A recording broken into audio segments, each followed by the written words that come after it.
Salam aleyküm, əziz və hörmətli dostlar, xoş gördük. Salam olsun o dostlara ki, canlı baxacaqlar. Ha belə salam olsun o dostlara ki, sonra bunu baxacaqlar. Və özəl salam olsun o dostlara ki, bu videonu yayacaqlar ki, dostlarımız baxsınlar. Əlbəttə, baxmayan da olsa, önəm daşımır mənim üçün. Əlbəttə, nə qədər çox insan baxsa, o qədər sevinirəm. Amma deyim ki, mən bu videonu özüm üçün oxuram əslində. Öz düşüncələrimi ucadan danışıram. Kitabı oxumaqda çalışıram ki, kitabı nəqdlə oxuyam və çalışıram ki, düşüncələrimi özüm eşidəm. Yəni düşünəm əslində. Düşünmək bir uzun prosesdir. Bu prosesdə hər nə qədər uzun danışa bilsəz və zihninizdə oxuduğunuzu və öz fikirlərinizi nəqd eləyə bilsəz, o qədər müvəffəq olarsınız. Mən çalışıram bu sistemlə oxuyam. Bu sistemlə də öyrəşmişəm. Onun üçün də kitabı çox yavaş oxuyaram. Normalda əlbəttə yavaş oxuyaram. Bu cür heç gündə bir səhv oxuyam. Yox. Məmulən gündə məsələn 50-60 səhifəni rahat oxuram. Çox rahat. Fars dilində. Türkcə olsa bəlkə yenər 10 səhifəyə, bəlkə də aza. İngiliscə də olsa elə o qədər olar. Yəni əlifbasında müşkülüm vardı. Mənim ağlım bəzilərinin ağlı kimi dəyişir, sürətini oxuyurlar. Yox, mənim biraz o kapasitim aşağıdır. Hər halda indi kitab ki oxuyuruq, adı Türkçülüyün əsaslarıdır. Ziya Gökalp yazıbdır 100 il bundan öncə. 39-cu səhifəyə yetişdik və burada qaldıq. 38-ci səhifənin axirləri, sonlarına gələndə dedi ki, Türkçülüyü danışırdı ki, türkçülük nədir, nə deyil, nə tür deyil. Onu gəlirdi indi Osmanlı dövlətində danışdı və sonra biz yetişdik bura. Görək burada nə deyir? Deyir ki, insanlar, beləsi dedi, qoyun axiri sətrin sonlarından başlayayım oxumağa ki, o düz olsun. Deyir, əgər biz o yuxuda olsaydıq və Osmanlı zamanı bir yəni indi bizim Azərbaycandakı vəziyyətimizi Osmanlı zamanı ilə tətbiq edin. Deyir, əgər biz Osmanlı zamanında əgər bir dövlət və millət düşüncəmiz olmasaydı və özümüzü türk bilməsəydik, o birisi millətlər Osmanlının dağılması ilə müstəqil olanda özlərinin adları, dilləri, tarixləri, hüviyyətlərinə, etiqadları olaraq gələcəkdilər meydana, biz nə olaq gələcəkdik meydana. Bunu danışırdı. İndi dedi ki,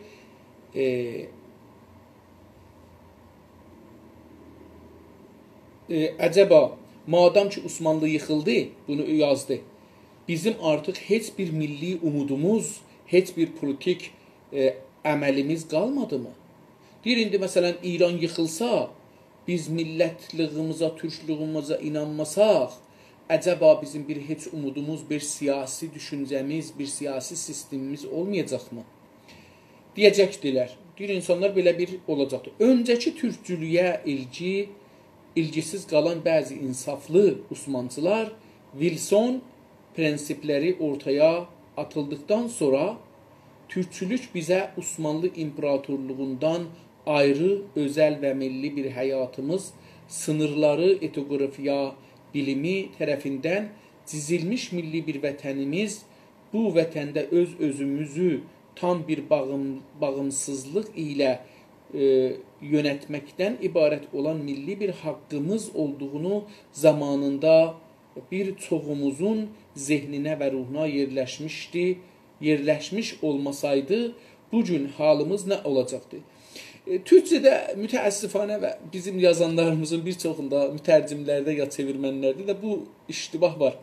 Bu gördüyünüzün hamısı bir cümlə idi. Bəlkə 100 kələmədən izafə idi. Bəlkə 100 kələmədən izafə bir cümlə idi. Yəni, bunu adam əvvəlindən başlayır, axirinə yetişəndə yadından çıxır ki, nə oxudu? Çünki insanın zehni çox unutqan bir zehindir. Çox az insanlar var ki, oxuduğu kəlmələri dana-dana zehnində saxlaya və onları bir-birinə yapışdırıb mənasını anlaya bilər. Mənim kimi zehnləri məhdud olan insanlar, bunlar uzun cümlələrdə müşkilə düşərlər.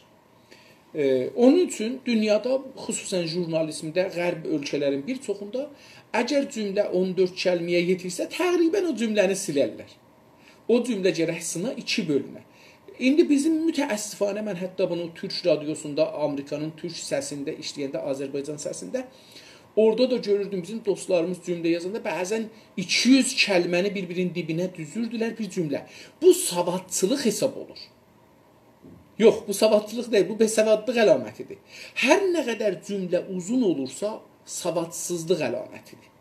Çünki adam eləyə bilmir, zehnin qısa bir cümlədə yığa və qoya. Tamam, bəzən lazım olur siz 50 dənə kəlməni və, yəni ətfinə, və ətfinə gətirəsiniz, qoyasınız bir-birinin dibinə. Orada onların hamısı o 50 kəlmə bir kəlmə ünvanındadır. Yəni siz onun bir kəlməsini götürsəz, cümlə düzdür. O feili o kəlmədən, hər kəlmədən sonra qoysa cümlə olar. Amma bu cür uzun cümlələrdə ki, xüsusən neçə dənə cümləni ayrı-ayrı yazanmır, gəlir bir cümlə qalibində yazır. Burada çelişki də var cümlələrin arasında, ona görə olmur. Bunun üçün, dostlar, əgər istiruq bir mətni yazaq, türkcə ya hər dildə, oracan ki mümkündür 10 kəlmədən azdan bir cümlə düzəldək. Əgər cümləmiz 10 kəlmədən aza düzəlməyə başarmır, cümləmizin quruluşu qələtdir. Cümləmizin fikir quruluşu qələtdir. Bu fikir quruluşunu dəyişdirsək, cümlə də dəyişəcəkdir. Cümlə dəyişiləndə format da dəyişiləcəkdir. Normalda editorlar bu işləri görməlidirlər, amma təəssüfanə bu olmur. Öncəki türkçülüyə ilgisiz qalan bəzi insaflı Osmancılar var idi. Beləsi gərək olaydı. Yəni, öncə, qabaqcanda dedi ki, neçə cürə türkçülük meydana gəlib ki, bunlardan bir neçəsində bu adam özdə iştirak edibdi, bir neçəsində də iştirak eləməyibdi. Onları deyir. Öncəki bu türkçülük tarixində Atatürkün sistemi yaradına və türk dilin rəsmi eləyənə dək o günə can gələn türkçülük bir tarixlərdən, mərhələlərdən keçibdir. Zaman çağ keçirdib, gəlibdir. Hər çağda o bir çağdan bir fərqi olduğu üçün buna bir zaman deyirik. Onun dövrü, onun üçün deyir ki, türkçülüyə ilgisiz qalan, ilgisiz yəni əlaqə bağlamırdı. Mühüm deyildi biləsinə. Onu getirdən bəzi insaflı Osmanlılar var idi ki, bunlar ilgisiz qalırdılar türkçüyə, amma insaflı idilər. Wilson, görün, baxın cümlə deyişdi. Wilson adlı bir, əlbəttə, mən bunu görürəm ki, ingiliscəsin ya latincəsin bir ayrı cür yazıbdır. Tərcüsümündə yazıb ki, Wilson. Wilson, yəni ərəbcəsində yazıbdır Wilson, amma ingiliscəsində yazıb Wilsono. Bilmirəm ki, ehtimalən mənim nəzərimə Wilson N ilə W-nun yeri iştibah olubdur. Amma Wilson yazılacaqdır. Orada fikir edirəm ki, bir də W əvvəldə gələr. Normalda Wilsonda burada W yerinə V gəlibdir. Fikir edirəm ki, qələt şeydir. Type qələtidir. Burada düşübdür. İndi, baxın, Wilson adlı bir nəfər prensipləri, bir nəfər adam burada çıxıbdır, cahilən də adından bənzir. Ya Amerikalıdır, ya İngilislidir. Bu adam, Wilson adında bir adam tapılıbdır. O biri də prensiplər, bir usul, bir bəndilər, bir maddələr ortaya qoyubdur. Ortaya atıldıqdan sonra, yəni Wilson adında bir adam ortaya bir də bəndilər atıb, türkçülük əsasında ehtimalən. Türkçülük bizə o prensiplərdən sonra belə bir şey ortaya çıxıbdır. Yəni, bu cümlədə qutardı. Wilson adlı bir adam bir neçə prensip ortaya atdı. Cümlə gərək burada qutarıydı. Ondan sonra belə bir o şey ortaya çıxır. Görək, bunu dırnaq arasında çox uzun bir şey yazıbdır. Onu oxuyaq. Əlbəttə, cümlənin də axırında dırnaq arasını heç qoymayıb ki, bəlli ola ki, bu dırnaq arası harada qutaracaqdır. Mən səfənin axirinəcən baxıram, o dırnaq arası bəlli deyil. Dırnağın əvvəlini qoyubdur, sonrasını qoymayıbdır. Bu da bəlli eləmir ki, o söz ki, istinad edir, harada qutaracaqdır. Bəlkə ikinci səfədə qutardı, hər yerdə qutarsa, orada zehnimdə olsa deyərəm. Türkçülük bizə Osmanlı imperatorluğundan ayrı, özəl və milli bir həyatımız, sınırları etnografiya bilimi tərəfindən cizilmiş bir vətənimiz, bu vətəndə özümüzü tam bir bağımsızlıq ilə yönetməkdən ibarət olan milli bir haqqımız olduğunu zamanında bir çoxumuzun zehninə və ruhuna yerləşmiş olsaydı, deyir bunların hamısı əgər zehnimizə olsaydı, bugün halimiz nə olacaqdı? İndi qeydaq bir də ora baxaq, görək ki, bu cümlələr necə olacaqdı? O dırnaq arasında var, türklüyük bizə. Yəni türklüyük əgər bizim əsas fikrimiz olsaydı, Osmanlı dövründə, ya indi Azərbaycan, İran içində olan zamanda, Osmanlı imperatorluğundan ayrı, yəni o gedəndən sonra, onun kənarında, əslən İran bir dənə var, bir dənə də Azərbaycan var. İranın yanında, İran siyasi sisteminin, idari, iqtisadi, hər nə desəz, o sistemin kənarında bir Azərbaycan ya Türk düşünsəydik, özəl və milli bir həyatımız olsaydı, əgər bizim indi İranda özəl və bir milli, özəl yəni türklülüğə aid, yəni İrançılıqdan, farsçılıqdan ayrı özəl bir milli həyatımız olsaydı. Baxın, milli həyat, mən bir dəfə də bunu demişəm, yenə də işarə edeyim. Milli dövləti sistemdən fərqlidir. Bu nəfti milli eləyən cənab, Müsəddiq cənabı, nəfti milli etmədi. Nəfti millətin əlindən aldı, dövləti etdi. Yəni, İngilistanla İran dövləti və nəft yerləri sahibləri şərik idilər. Müsəddiq cənabları milli düşüncəsi ibarət idi dövlət sistemindən. Kommunistdən alınmış bir sistemdən, kommunisti sistemdən alınmış sistemdən ibarət bir milli sistem düşüncəsi var idi. Onun üçün deyir ki, İngilistan və millətin əlindən nəfti alaq, verək dövlətə. Dövlət bu millətin nümayəndəsi olaraq, burasını düşünmür ki, dövlət həmişə öz mənafeyin qorumaq üçün millətin əlində olan haqları və qanunları və ixtiyarları almağa çalışır. İndi əgər siz millətin əlində olan iqtisadi gücü alıb versəz dövlətin əlinə, desəz bunu milli elə, o heç vaxt onu milli eləməz. Onu həmişə öz mənafei dövlətin güclənmək yolunda millətin qarşısında istifadə edər. Belə bir böyük bir yanlışa düşdü Müsəddiq və millilikdən çıxartdı. Aynı sistemi mədrəsələrdə deliyiblər. Mədrəsələr Rıza Şah deyilən adamdan kodutaçı, savadsız, diktator, ziddi qanun və ziddi məşrutiyyət və ziddi məclis və ziddi nümayəndə şəxsin əli ilə mədrəsələr, ondan öncə mədrəsələr millidir. Nə idi? Rəhmətlik Rüşdiyə ruznamələrdə, o zamanın ruznamələrində agəhi verirdi. Deyirdi ki, mən 3 ayına ya 4 ayına, 5 ayına, bu 5 ayda mən sizə uşaqlarınızı öyrədəcəyəm yazmağı, oxumağı və əla şəkildə. Və cəmiyyətin gözü qabağında, cəmiyyət bunlardan imtihan alacaq. Diqqət buyurun, baxın, imtihanın da fərqi var idi o zaman. Yəni, imtihanı müəllim almırdı. Uşaqlar dərs oxurdular, 4 ayın, 5 ayın içində əlifbanı, yazmağı, oxumağı öyrəşirdilər. Sonra bunların ata-anaları gəlirdi, şəhrin savadlıları gəlirdi, bu uşaqlarla danışırdılar. Görək, bu uşaqlar yazmağı, oxumağı başarır ya yox. Və yazmaq, oxumaq da ana dilində idi.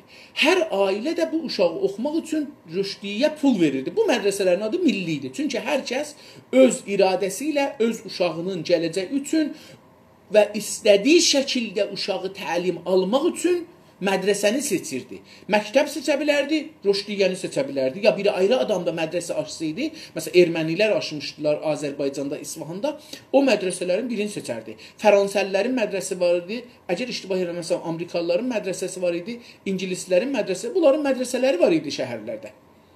Və bunlar, millət də burada seçmə haqqıları var ki, mən hangi mədrəsəyə uşağımı qoyum.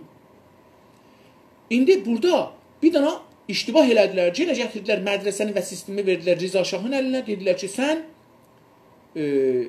gəl ginən bizim hamımızı istədiğin kimi təlimi tərbiyyət elə. Sənin göylün istəyir ki, bizim hamımız sən duranda ayağa, biz duraq ayağa. Sən girəndə qapıya, biz duraq ayağa.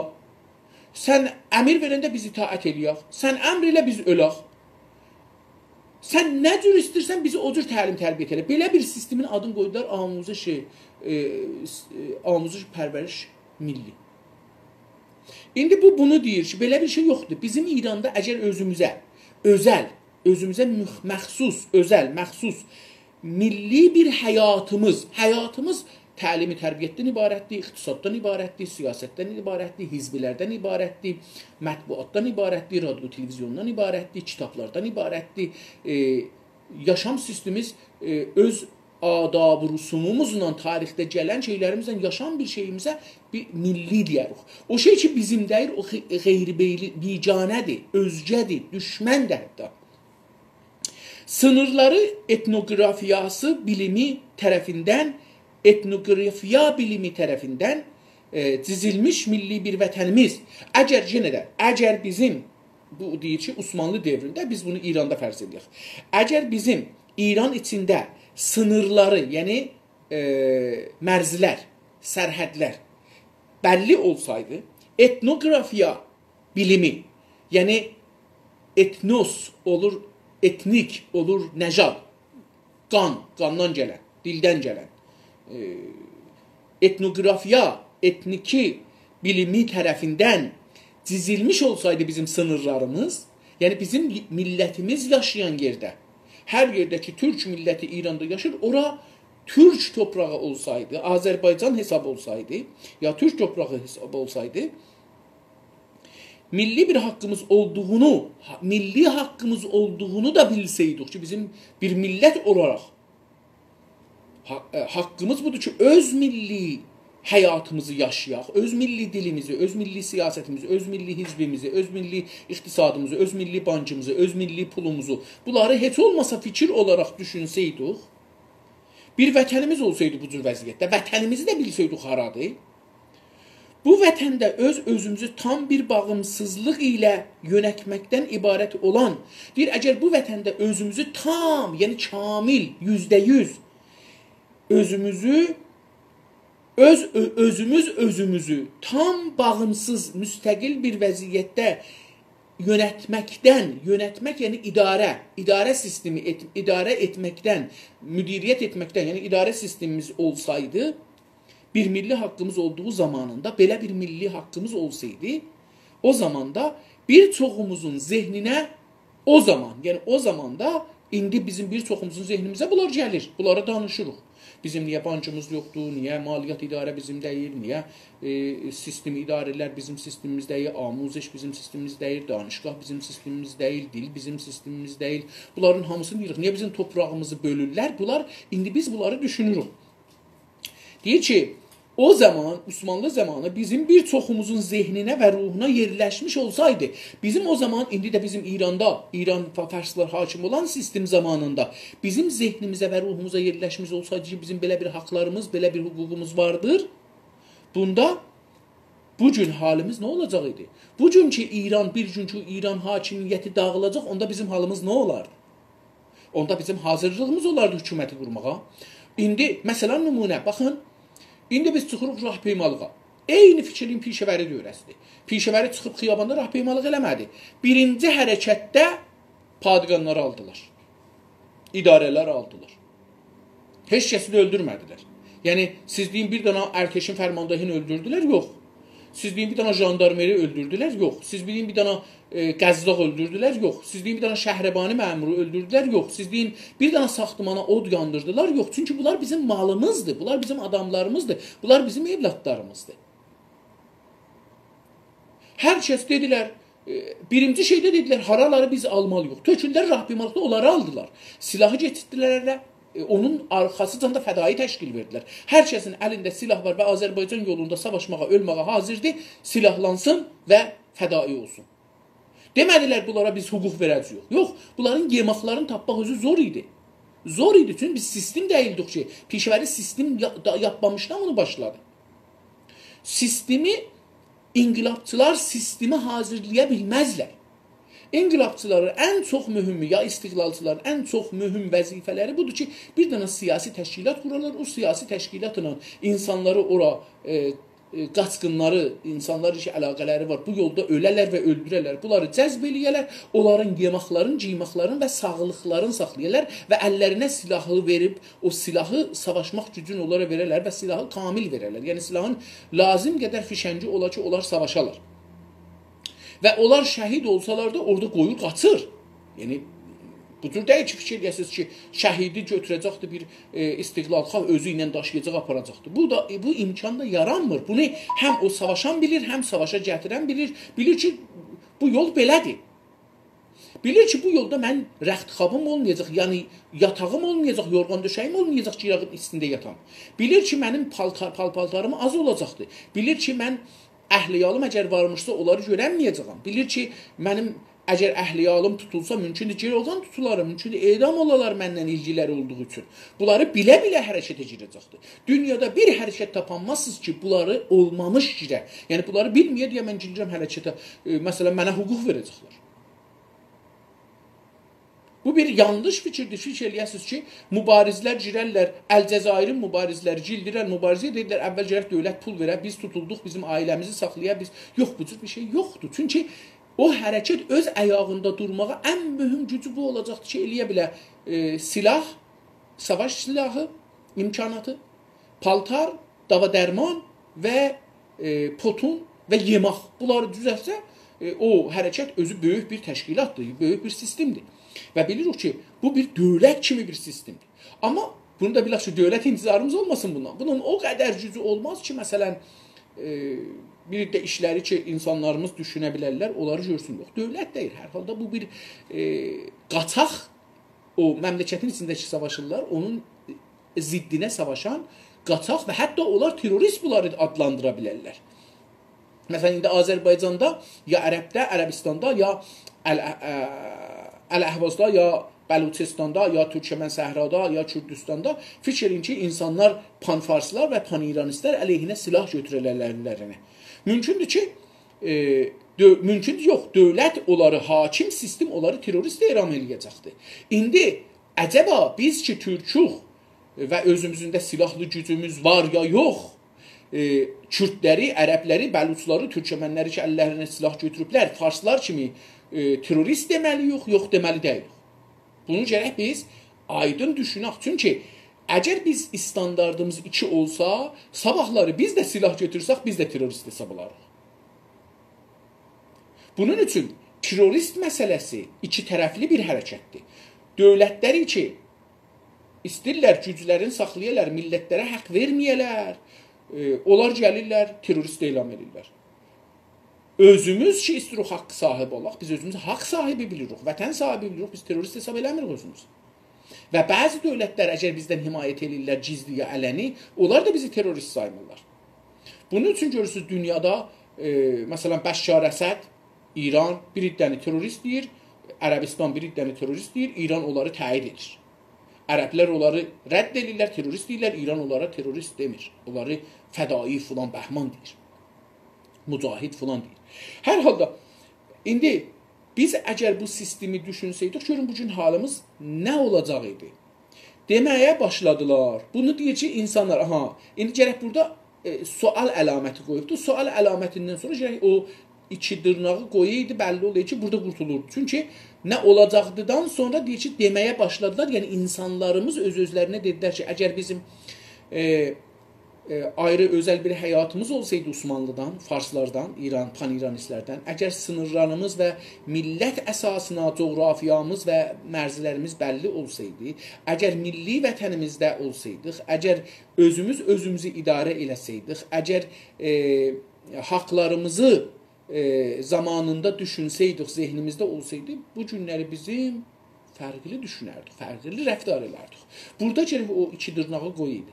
Deməyə başladılar. Demək ki, yalnız bir tək kəlmə qutsal və mübarək türk kəlməsidir ki, bu qarşılığın içində doğru yolu görməmizə nədən oldu.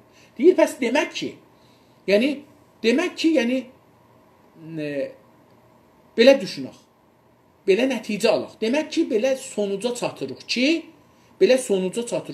yalnız türkcədir təkcənin yerinə. işlənə bilər. Bir tək kəlmə var. Bir tək kəlmə var. O tək kəlmə nədir? Qutsal və mübarək kəlmədir. O qutsal nə mənə? Yəni müqəddəs. Təkcə bir müqəddəs kəlmə var. O kəlmə türk mübarək kəlməsidir. Türk kəlməsi.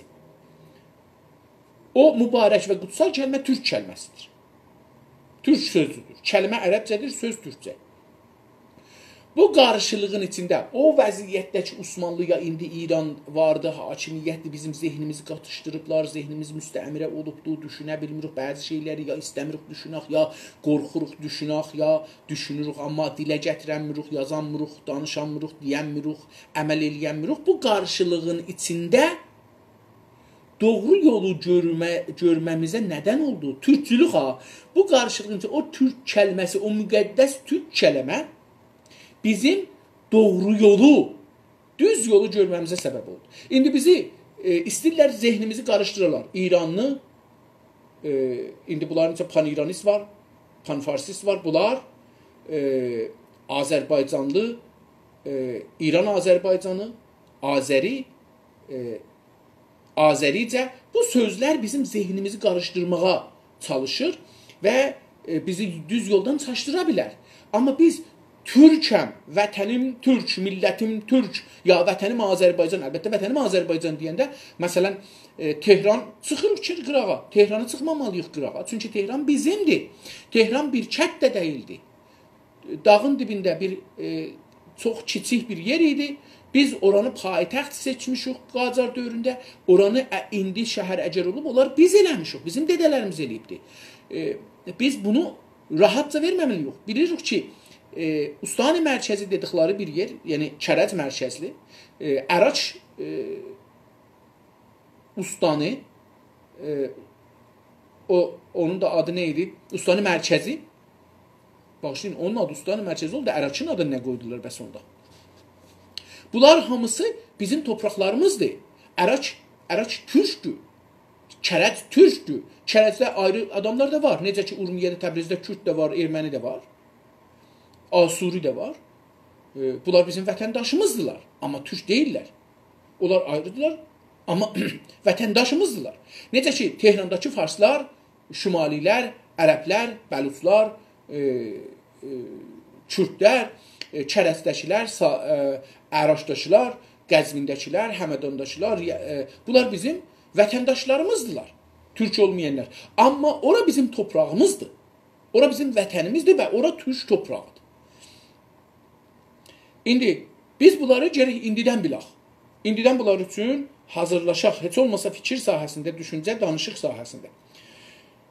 Türkçülər seçkinlərə yalnız millətlərinin adını öyrətməkdə qalmadılar.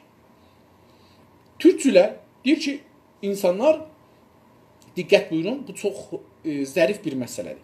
O zamanda, yəni Osmanlının son çağlarında, dağılan zamanlara, deyək ki, o tənzimat başlanan dövrdən gəlir məşrutənin sonuna qədər və sonra Osmanlı 2-ci dünyanın savaşında dağılmağa qədər, yox, 1-ci dünyanın sonunda savaşmağa qədər gedir. Deyir ki, türkçülər o dövrdə bir də az insan türkçü idi. Necə ki, inqilabın əvvəlində, İranda olan inqilabın əvvəlində, Xomeyninin inqilabının əvvəlində türkçü çox az idi İranda. Çox az. O qədər az idi ki, hizbin adı Hizb-i Xalq-i Müsəlmanı İrandır. Bir iddə buna gedir. Ondan sonra qalan da gedir mücahidin xalqə, fədailərə, tudiylərə, nə bilim, müsəlmana, o birisinə gedirlər, qoşulurlar və vəsətdə türkçülük ortaya çıxmır. Hətta mən bu qədər deyə bilirəm ki, Cəvadi Heyəkil də o zaman ciddi türkçü deyirlər. Ciddi türkçü deyirlər. Çünki o zamanda hətta onların da səsi çıxmadı camiədə, ya çıxsa da imkanları yoxdur, çox az idilər. Bu qədər. Mənim ittilam yoxdur, bunu da deyim.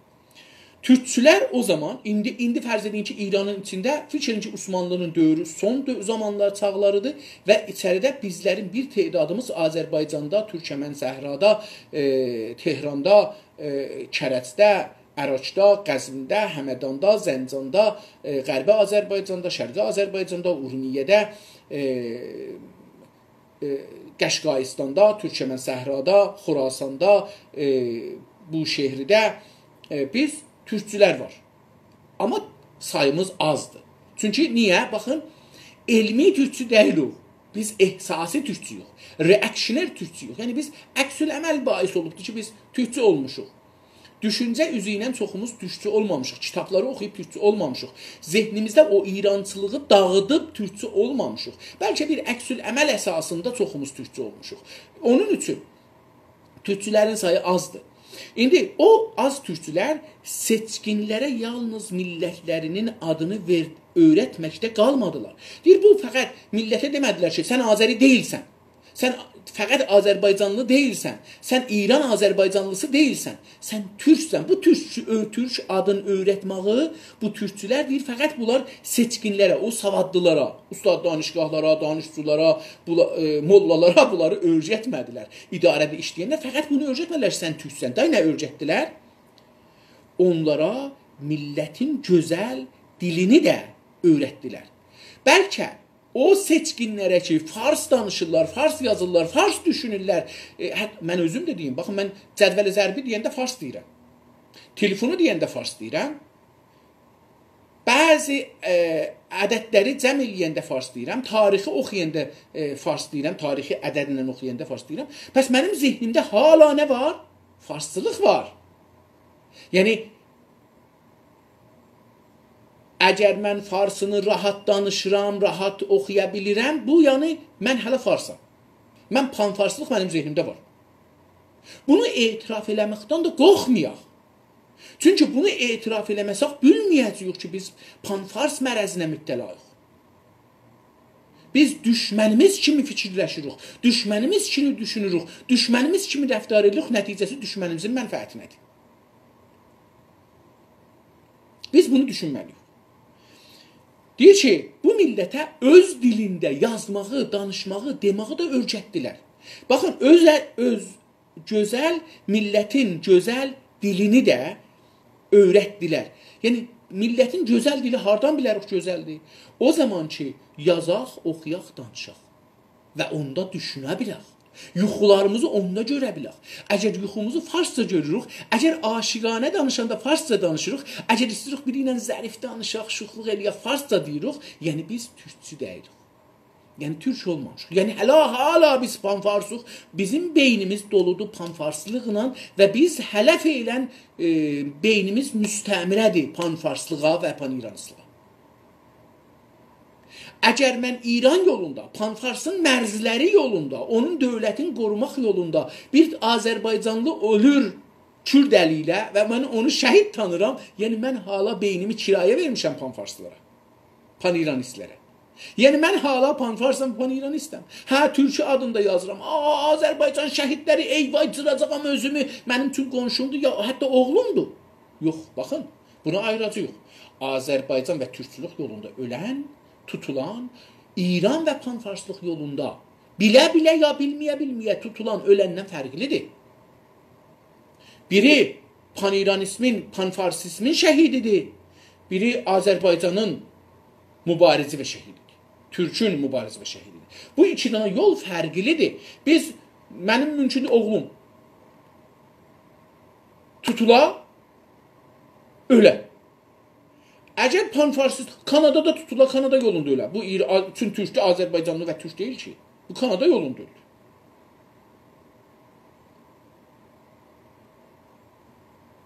Əgər mənim qardaşım, dədəm, nənəm, bacılarım, qardaşlarım, xalalarım, dayılarım, əmilərim, əmoğlanlarım, dayıoğlanlarım, xaloqızlarım, xaloğlanlarım, hər kəs, əmmələrimin uşaqları, əmmələrim, biblərim, hər kəs.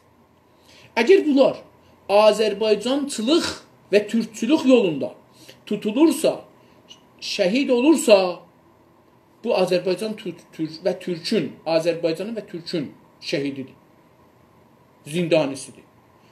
Boynumuzun borcudur, bunun ailəsindən himayət eləmək əlimizdən gəldiyi qədər dövlət olandan sonra da kamil. Amma əgər bunlar mənim qardaşım, bacım, dədəm, nənəm, xalam oğlu, bacım oğlu, əmməm oğlu, dayım oğlu filan hər də mənim əqrabam, qohum, qardaşım, qonşum, kətdim. gedələr İran ordusunun, İran dövlətinin sərbazı olalar. Öldürərlər və ölələr. Öldürsələr, xiyanət ediblər öz millətlərinə, İran dövlətinə savaşıblar. Ölsələr, İran dövlətinin və panfarsizmin şəhididirlər. Onlar nə qədər bunlara ehtiram qoyacaqlar, onu mən bilmirəm. Mümkündür ki, ayda bir pul bunların ailəsinə verələr ki, dinməyin, bizə tərəfdar olun, ya da verməyələr. Amma Azərbaycan şəhidi dəqiqədir. Türk şəhidi dəqiqədir. Bunu istədi bizə desin. Çünki Türk şəhidi Türk yurdunda öləcəkdir. Baxın, Qarabağda gedib ölənlər azadlıq üçün Türk şəhidi, Azərbaycan şəhididir. Amma o Türkiyə ki, qaçır gedir mücahidlərin içinə, qaçır gedir Kürdlərin içinə, qaçır gedir Farsların içinə, Farsın sərbazı olur, gedir, mən də Farsın sərbazı olmuşam, çünki dedim, mənim beynim işğalda idi. Mən ağa, illər boyu federalist olmuşam. Federalistdən qabaq, ya əvvəl Azərbaycançı olmuşam, ya əvvəlin fikri ki, mənim zehnimə siyasi olaraq gəlibdi, Azərbaycançı olmuşam. İnqilabın əvvəllərindən ta cəngi düşüncə. İran-Əraq savaşın Farslar salınca. Farslar salandan sonra bu fikir hamının yadından çıxıbdı, mənim də yadımdan çıxıb, ta getmişik hara. Mən ruznameniqar olandan sonra getmişəm, pan-islamist olmuşam. Yəni, mən İslam dünyası birləşsin, onu fikirləşirdim. Mən Salam ruznaməsindən çıxına qədər, əlbəttə bir il qalana qədər, o zaman ki, gəldim, gördüm Təbrizdə vəbayı, şebhe il-tor dedikləri vəba gəlibdi və millət bir iş görmür, dövlət bir iş görmür. Orada biraz mən yenə də milliləşdim. Yəni, o xəbərin üstündə işlədim. Bundan belə ki, Təbrizdə olan tamam mətbuatın adamları, işləyənləri dedilər, bu mövzuya girmə, sən bilmirsən, Azərbaycanda baş tapırsan, ruhiyyəsin, buranın idarə sistemin filanın, bəhmanın. Girdim də, işlədim də, nəticəni də aldım da, hamısını da utanmaq da onlara qaldı. O gündən mən gördüm ki, Azərbaycanı mən tanımıram. İranda bunu nəxşə üstündə tanırlar. Nəxşədən əlavə hissat bilmirlər. Ruznamə-i Səlam belə hissat bilmir. Buradandır ki, mən biraz Azərbaycanlaşdım. Amma indi də hələ feylə mən federalizmə getdim. O pan-İslamismidən çıxdım. İslam birliyindən çıxdım. Gəldim federalizmə. Çünki mən orada gördüm ki, yəni o ləhzədən gördüm ki, okey. Əlbəttə, bir də ondan qabaq var idi, Qarabağın işğalı var idi. Onda da bu zərbə, mən İslam Birliyi adlı bir məcəllədə işləyirdim. Orada Ərdəbillər, bəzi dostlarımız Təbrizdən, oradan var idilər. Bunlarla işləyirdik. Orada da mənim beynim bir taqqıldadı. Onlar hala federalistdilər, əksəriyyəti, o dostlarımız orada işləyirlər. Mən onda yavaş-yavaş federalist oldum bu cərəyanda və İrandan çıxandan bir neçə il sonra da gəldim, istiqlalçı oldu. Bəli, hala bu mərhələləri keçirtməklə belə bu günləri baxanda özümə görürəm ki, mən hala panfarsam. Çünki mənim zehnim 50 il fars kitab oxumaq, fars filmə baxmaq, fars məcəllə, ruznamə oxumaq, yazmaq, bunlarla keçibdi. Mən zehnim panfarsıdır. Pan-İslamist də olsam panfarsıdır. Federalist də olsam panfarsdır, Azərbaycancı da olsam panfarsdır, Türkçü də olsam panfarsdır, zehnim panfarsdır. Amma zahirdə mən ikiyə bölünmüşəm. Mən ikiyə bölünmüşəm. Amma indi agaham. İndi bilirəm ki, mənim zehnim panfarslıq və pan-İranistlığla doludur. Mən bununla türkçülük kitablarını oxumaqla, bunları özüm öz zehnimdə nəqd eləməklə, o qabaqki məlumatın qarşısına qoyub, qabaqki məlumatı mən eşiyə itələməklə, yerinə türkçülüğü, Azərbaycancılığı, millətçiliği düşünərək girməklə mən olacaq. Bunun üçün görürsünüz ki, mən son zamanlarında, məsələn, mən bəlkə 7 il bundan qabaq şiəliği, Türk şiəsi və Fars şiəsinə böldüm. Səfəvi, Ələvi bölmüşdü, şəriəti bölmüşdü. Ondan ilham araraq Türk və Fars şiəsinə böldüm. Şəriətini nəqd elədim və indi, bəlkə keçən 6 ayda bu sonuca yetişmişəm ki, bizim brainwashımız, bizim beynimizin yıxanması, bizim panfars olmasımızın birinci və əvvəlimci səbəbi bizim şiə olmağımızdır. Bunun üçün şiəlik tamamən yalan olduqları sürəc aparıbdır. Yəni dostlar, fikir eləməyin ki, bunları gecə yatmışam, səhər bir nəfər deyibdi. Yox, sürəc aparıbdır. 8 il mütaliə eləmişəm, oxumuşam, müqayisə eləmişəm, zehnimdə hey bunu salmışam, onun qabağına, onu bunun qabağına, görmüşəm ki, bir belə yalandan sonra tamam bu şiəlik yalan əsasında qurulubdur. Nağıllar ki, yalan nağıllardır. Bunların əsasında qurulmuş bir məzhəb. Bu kimin mənfəətinədir? Görmüşəm ki, tamam şiəliğin mərkəzi Tehran Qumdur, farslardır və şiəliğin əslən şiə məzhəbinin dili farscadır. Eyni bəhayiyyət, eyni babiyyət, eyni əzəliyyət, eyni şeyxiyyət, eyni nədir? Həşşaşilər, eyni nədir o Ələmut qələsində olanlar. Olar. Bunların hamısı nə cür? Mənim də zehnim o cür. Amma mən indi ayılmışam. Milli hüququma tərəf hərəkətə çalışıram. Amma çoxumuz buna ayılmamışıq. İndi bunu bunlar deyir ki,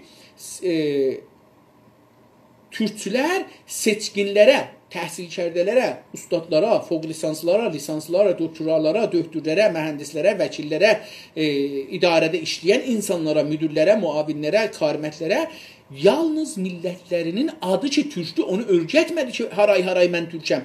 Bəlkə ondan qalmadılar. Bəlkə onlara millətin gözəl dilini də öyrətdilər. Gözəl dilini də öyrətdilər. Qardaş, necə oxuyaq? Bax, bu cür bir kitab qoyacaq qabağımıza. Mən dostlardan xahiş edirəm. Cem də xahiş edirəm. Bir latin kitab qoyun ki, internetdə də olsun, hamımız da download eləyə bilək. Ağa, mən latincəni oxuyanmıram. Mənlə bir kitab oxuyun. Mən o kitabı sizlə oxuyayım. Həm onu düşünüm, həm də öyrəşim latincəni rahat oxumağı. Axı, niyə bu qədər qorxursuz? Girin meydana qardaşım.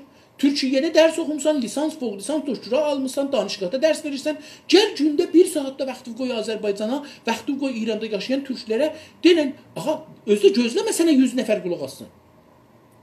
Mənə heç bir nəfər də qulaq asmasın. Mən deyim, bir nəfər tapılar qulaq asa, bəsdir, o bir nəfər gedəcəkdir, o dənizi daş atacaqdır. Sən özün o dənizə bir daş at, qoy dalğa qalxsın, mən də örgəşim, bir daşda mən ataram, dalğa qalxar, bir daşda mən oxuram, bir nəfər örgəşər. Görərsiniz ki, bu dənizdə 5 ildən sonra dalğalar yatmır, milyonlar dalğa gəlir dalbada. Necə ki, bilirsiniz, Azərbaycanlıq 30 il bundan qabaq, dedim, ərz elədim, 1370-71-də Qarabağ işğal olanda biz 300 nəfər tapa bilmədik Ermənistan səfirliyinin qabağına Tehranda. Amma bu günləri haray mən türkəm deyən milyonlardır. Bəs bir gündə bu latin əlifbasında oxumağı bizə öyrədin. Bu bir cəhaddır. Ağa, belə din dili ilə desək, müqəddəs cəhaddır, milli dili ilə desək, ağa, bu ən önəmli mübarizə budur. Xiyabana çıxmaqdan, baxın, gələn bir illərdən fikir eləyin ki, biz rahbimalıq olmayacaqdır Azərbaycanda. Gələn bir ilin içində siz fikir eləyin ki, bu insanlardan 1000 nəfəri latin oxumaq öyrədin. Özüm nə ki oxumaq? Bu kitab mənim teorik kitab. Çünki biz panfarslığın qabağına gərək biz teorik kitablar oxuyaq. Çünki onlar illər boyu mənim 55 yaşım var, 56 yaşıma girmişəm.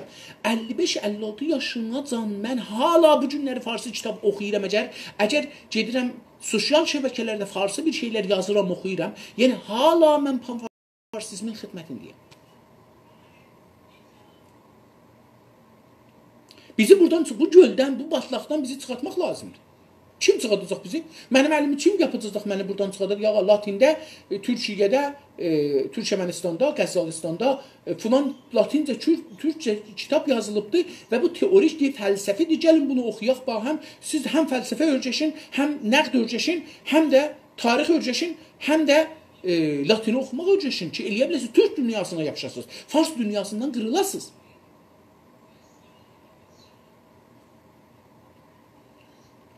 Fəqət verdikləri ad kimi bu öyrətdikləri gözəl dildə xalqıdan alınmışdı. Deyir, necə ki, xalqıdan, türk adı xalqıdan alınmışdı bu seçkinlərə, yəni yuxarı təhsilat almış idarədə işləyən insanlara verildi.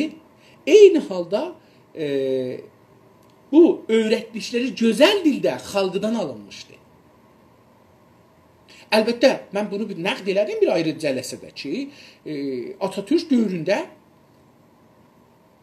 bu türkcə ki, indi İstanbulda danışır, İstanbulca deyilir bəzən. Bu türkcə bir erməni yazıbdır. Və İslam və türk dünyasından qırmaq üçün orada bəzi hərfləri dəyişdiribdir. Və heç silib də hətta. X yoxdur məsələn. Bunun üçün, məsələn, əlbəttə işqal salmır. Adam baş tapır ki, budur. Mən ki, məsələn, savadım latincədə yoxdur. Elə gəlin də oxuyanda bilirəm ki, hə, burada məsələn, ç, q deyibdir, ya t deyibdir, məsələn, t deyibdir. Bunu görürəm. Yəni, amma bu bir manidir. Məsələn, bu 8-9 dənə məmləkət türk məmləkəti müstəqillidir. Onları yapışdıra bir-birinə. Yenə az da olsa vəsətdə bir ixtilaf yaradır. Məsələn, o deyir ki, mənim Qəzzağı türkcəm yaxşıdır, bu deyir mənim Azərbaycanca türkcəm yaxşıdır, o deyir mənim türkçəməncə türküm yaxşıdır, bu deyir mənim məsələn qırğızca türküm yaxşıdır. Görürsünüz ki, vəsətdə o erməni bu toxumu əkə bilibdir bizim türk dilinin içində. Bunun üçün də biz gərək bir ortaq əlifbaya çıxaq ki, hamı bu əlifbanı nə olar ki, türkiyəllər bir fədakarlıq eləyələr, x-la da filan hərfləri yerləşdirir. Ola eynən ə və x yerləşdirir əlifbanın içinə və məsələn, hamı bilər. Onlar da əlbəttə bilirik ki, yazanda hər şeyi deyəmirlər. Məsələn, vətəni vatan oxurlar. Ağır gəlir. Yəni, türkçədə vatən demək çətindir. Vatən. Ya vatin. Vatin deyil ki. Vətən. Ağzımızda deyirik vətən. Vətən. İndi bunlar bunu vatin. Vatan. Vatan. Zor, biraz zor olur türkün. Yəni, türkün səsinin bir uyumuşu var. Bir ahəngi var, bir musiqisi var. O musiqiyə yaraşmayanda zora düşürük vaqiyyət. Budur ki, bu da bir nəqdir ki, mən buna deyə bilərəm. Çünki bunlar yalnız xalqıda qalmış. Bir, həm adımız, türk adımız, həm də türkün dili dövlətdə deyildi. Sadəcə xalqın içindeydi. Bu günlərdə Azərbaycanda, Türkmən səhrada, Qəşqaistanda, Xorasanda, bunlarda Azərbaycan dedim, mənim dediyim Azərbaycan, Əraç iyaləti, indi bilmirəm ustanın adını neynədilər, qabaqcan mərkəzi idi ora. İndi şeyi mərkəzi elədilər. Yox, bağışlayayım, Əraç mərkəzidir, Kərəc Əlborzudur. Əlborzudur, əgər iştibahımızdan belə oldu. Əlborz və Tehran ustanı, ondan sonra Həmədandır, Zəncandır,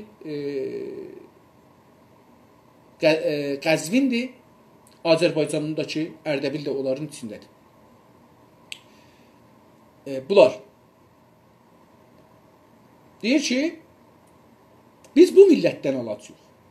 Mən Zəncan dilini bilmirəm, dostlarımız, görmüsünüz ya yox, Qəzvin dili ilə bir hal eləmişsiniz ya yox. Axı bir insan ədəbi dilə aşıq ola, amma Zəncanın, Qəzvinin, Qəşqaistanın, Türkmən səhranın, Əraçın, türkünə aşıq olmaya və onları deyək ki, bunlar gərək aradan gedələr, yerinə bir milli idari dil gələ. Bu zülmüdür, həm də cinayətdir. Məncə, mən belə düşünürəm. O qədər gözəllər, siz dildə bir Zəncanlı türk danışırsınız, onun bir ahənginə bir qulaq asın, onun bir musiqisinə bir qulaq asın. Bir Qəşqaylı danışır, onun bir siz şeirinə, onun bir danışığı, əsən danışığı şeiridir. Əsən Əraçlının danışığı şeiridir. Savəlinin danışığı şeiridir. Qəzvinlinin danışığı, mənim bir damadım Qəzvinlidir. O qədər aramız yoxdur, təəssüflə.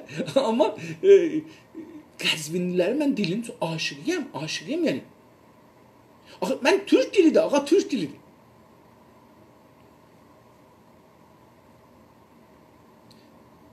Seçkinlər sınıfı isə indiyə qədər bir uyur-gəzər həyatı yaşırdılar. Diqqət buyurun, burada da çox gözəl. Seçkinlər sınıfı, təhsil, yuxarı təhsilatı və idarədə işləyənlər, idarələrdə işləyənlərə seçkinlər deyirik. Tamam. Bu seçkinlər sınıfı, bunlar özlərinə bir sınıfdılar. Millətdən ayrılıblar. Mən döktürəm, mühəndisəm, vəkiləm, xarşinasam, hüquqdanam, ərz eləyim xidmətinizə, qaziyəm ya hakiməm, orduda işləyirəm, ordu üzvüyəm, mən idarələrdə, ustandaridə, fərmandaridə, bəxşdarda, şəhərdarda, şurayı şəhərdə, nə bilim, amuzluq pərvərişdə, bankda, keşavərzi idarəsində, sənət və texnoloji idarəsində filanında işləyən bunlar hər yerdə. Bunlar özlərinə bir idarə ayırıblar, bir sinf olublar. Bunlar bir sınıfdırlar, bunlar bir təbəqədirlər, əziz dostlar. Bu təbəqədir. Siz bu təbəqəyə girənməzsiniz. Bir dənə mekanik, dünən ya İsraqa üçün misal vurdum, tirajdur sazinin içində mühəndislərlə bir dənə formənin vəziyyətini misal vurdum. O formən bununla belə ki, 100 dənə mühəndisdən çox savadlı, bilici, düşüncəli idi, amma mühəndislər qoymazlar o girə mühəndis sinfinə. Çünki o mühəndislər, onun mühəndislik sinfinə girməyə gərək mühəndislər ona bir cavaz verələr. O gərək gedə danışqahda bir mədrək oxuya, ala, beyni dəyişilə, beyni dəyişiləndən sonra o ibtikarı olmaya, o ibtikarı olmayandan sonra mühəndislər də eləyə, bunu qəbul eləyərlər öz sinflərinə. Necə ki, bir sınıqçı, bir çıxıqçı eləyə bilir, əl vurmaqla bilə, əksəzədə radiolojiyə zada da ehtiyacı yoxdur. Əl vurur, deyir bu barmaq çıxıb, ya sınıb, bu qıç sınıb, ya çıxıb. Bunu fori də yapışdırır, salır yerinə. Bunu döhdülər öz aralarına, ortopedlər bunu öz aralarına almazlar. Bizim sığallamaq adında bir elmi varımızdır, təcrübə varımızdır. Bəzi adamlar görərsiniz ki, deyir ki, damar oldu. Bunu sığallamaq şeylə, indi masaj deyirlər bu sığallamaq. Masaj sistemi ilə bunu yaxşı edirlər. İndi bunu ortopedlər qəbul eləməzlər öz aralarına. Çünki o sınıfıdır. O deyir ki, bu adam savad oxumayıbdır. Bunun savadı olmadığı üçün, danışqaha getmədiyi üçün, dərs oxumadığı üçün mən bunu almaram sınıfıma. Bu həman təbəqədir. Təbəqə necə ki o zaman deyirlər Bəhramqur zamanı, hər zaman deyirlər belə bir şey olubdu. Ya nə bilim Yəzdügürd zamanı, hər zaman şah deyib ki, savaşa bizim bir belə pul lazımdır. Deyiblər ki, qurban yoxdur, millətdən yığaq, nə bilir, deyin görə hər kəs vardı bir pul versin. Bir başmaqçı deyibdir ki, pinəkçi deyib ki, mən verirəm. Yalandır bu nağıl, kollən yalandır. Amma belə bir tarixi bir şey düzəldiblər, nağıl düzəldiblər ki, o təbəqatı savaşı görsədələr.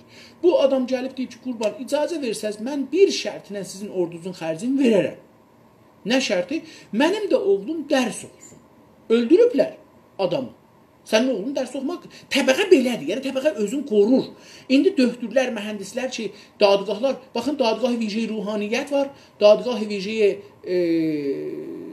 ərteş var, dadgah-ı vicə-i idari var, dadgah-ı vicə-i, yəni xarmətlərin özünün ayrı bir dadgahı vardır.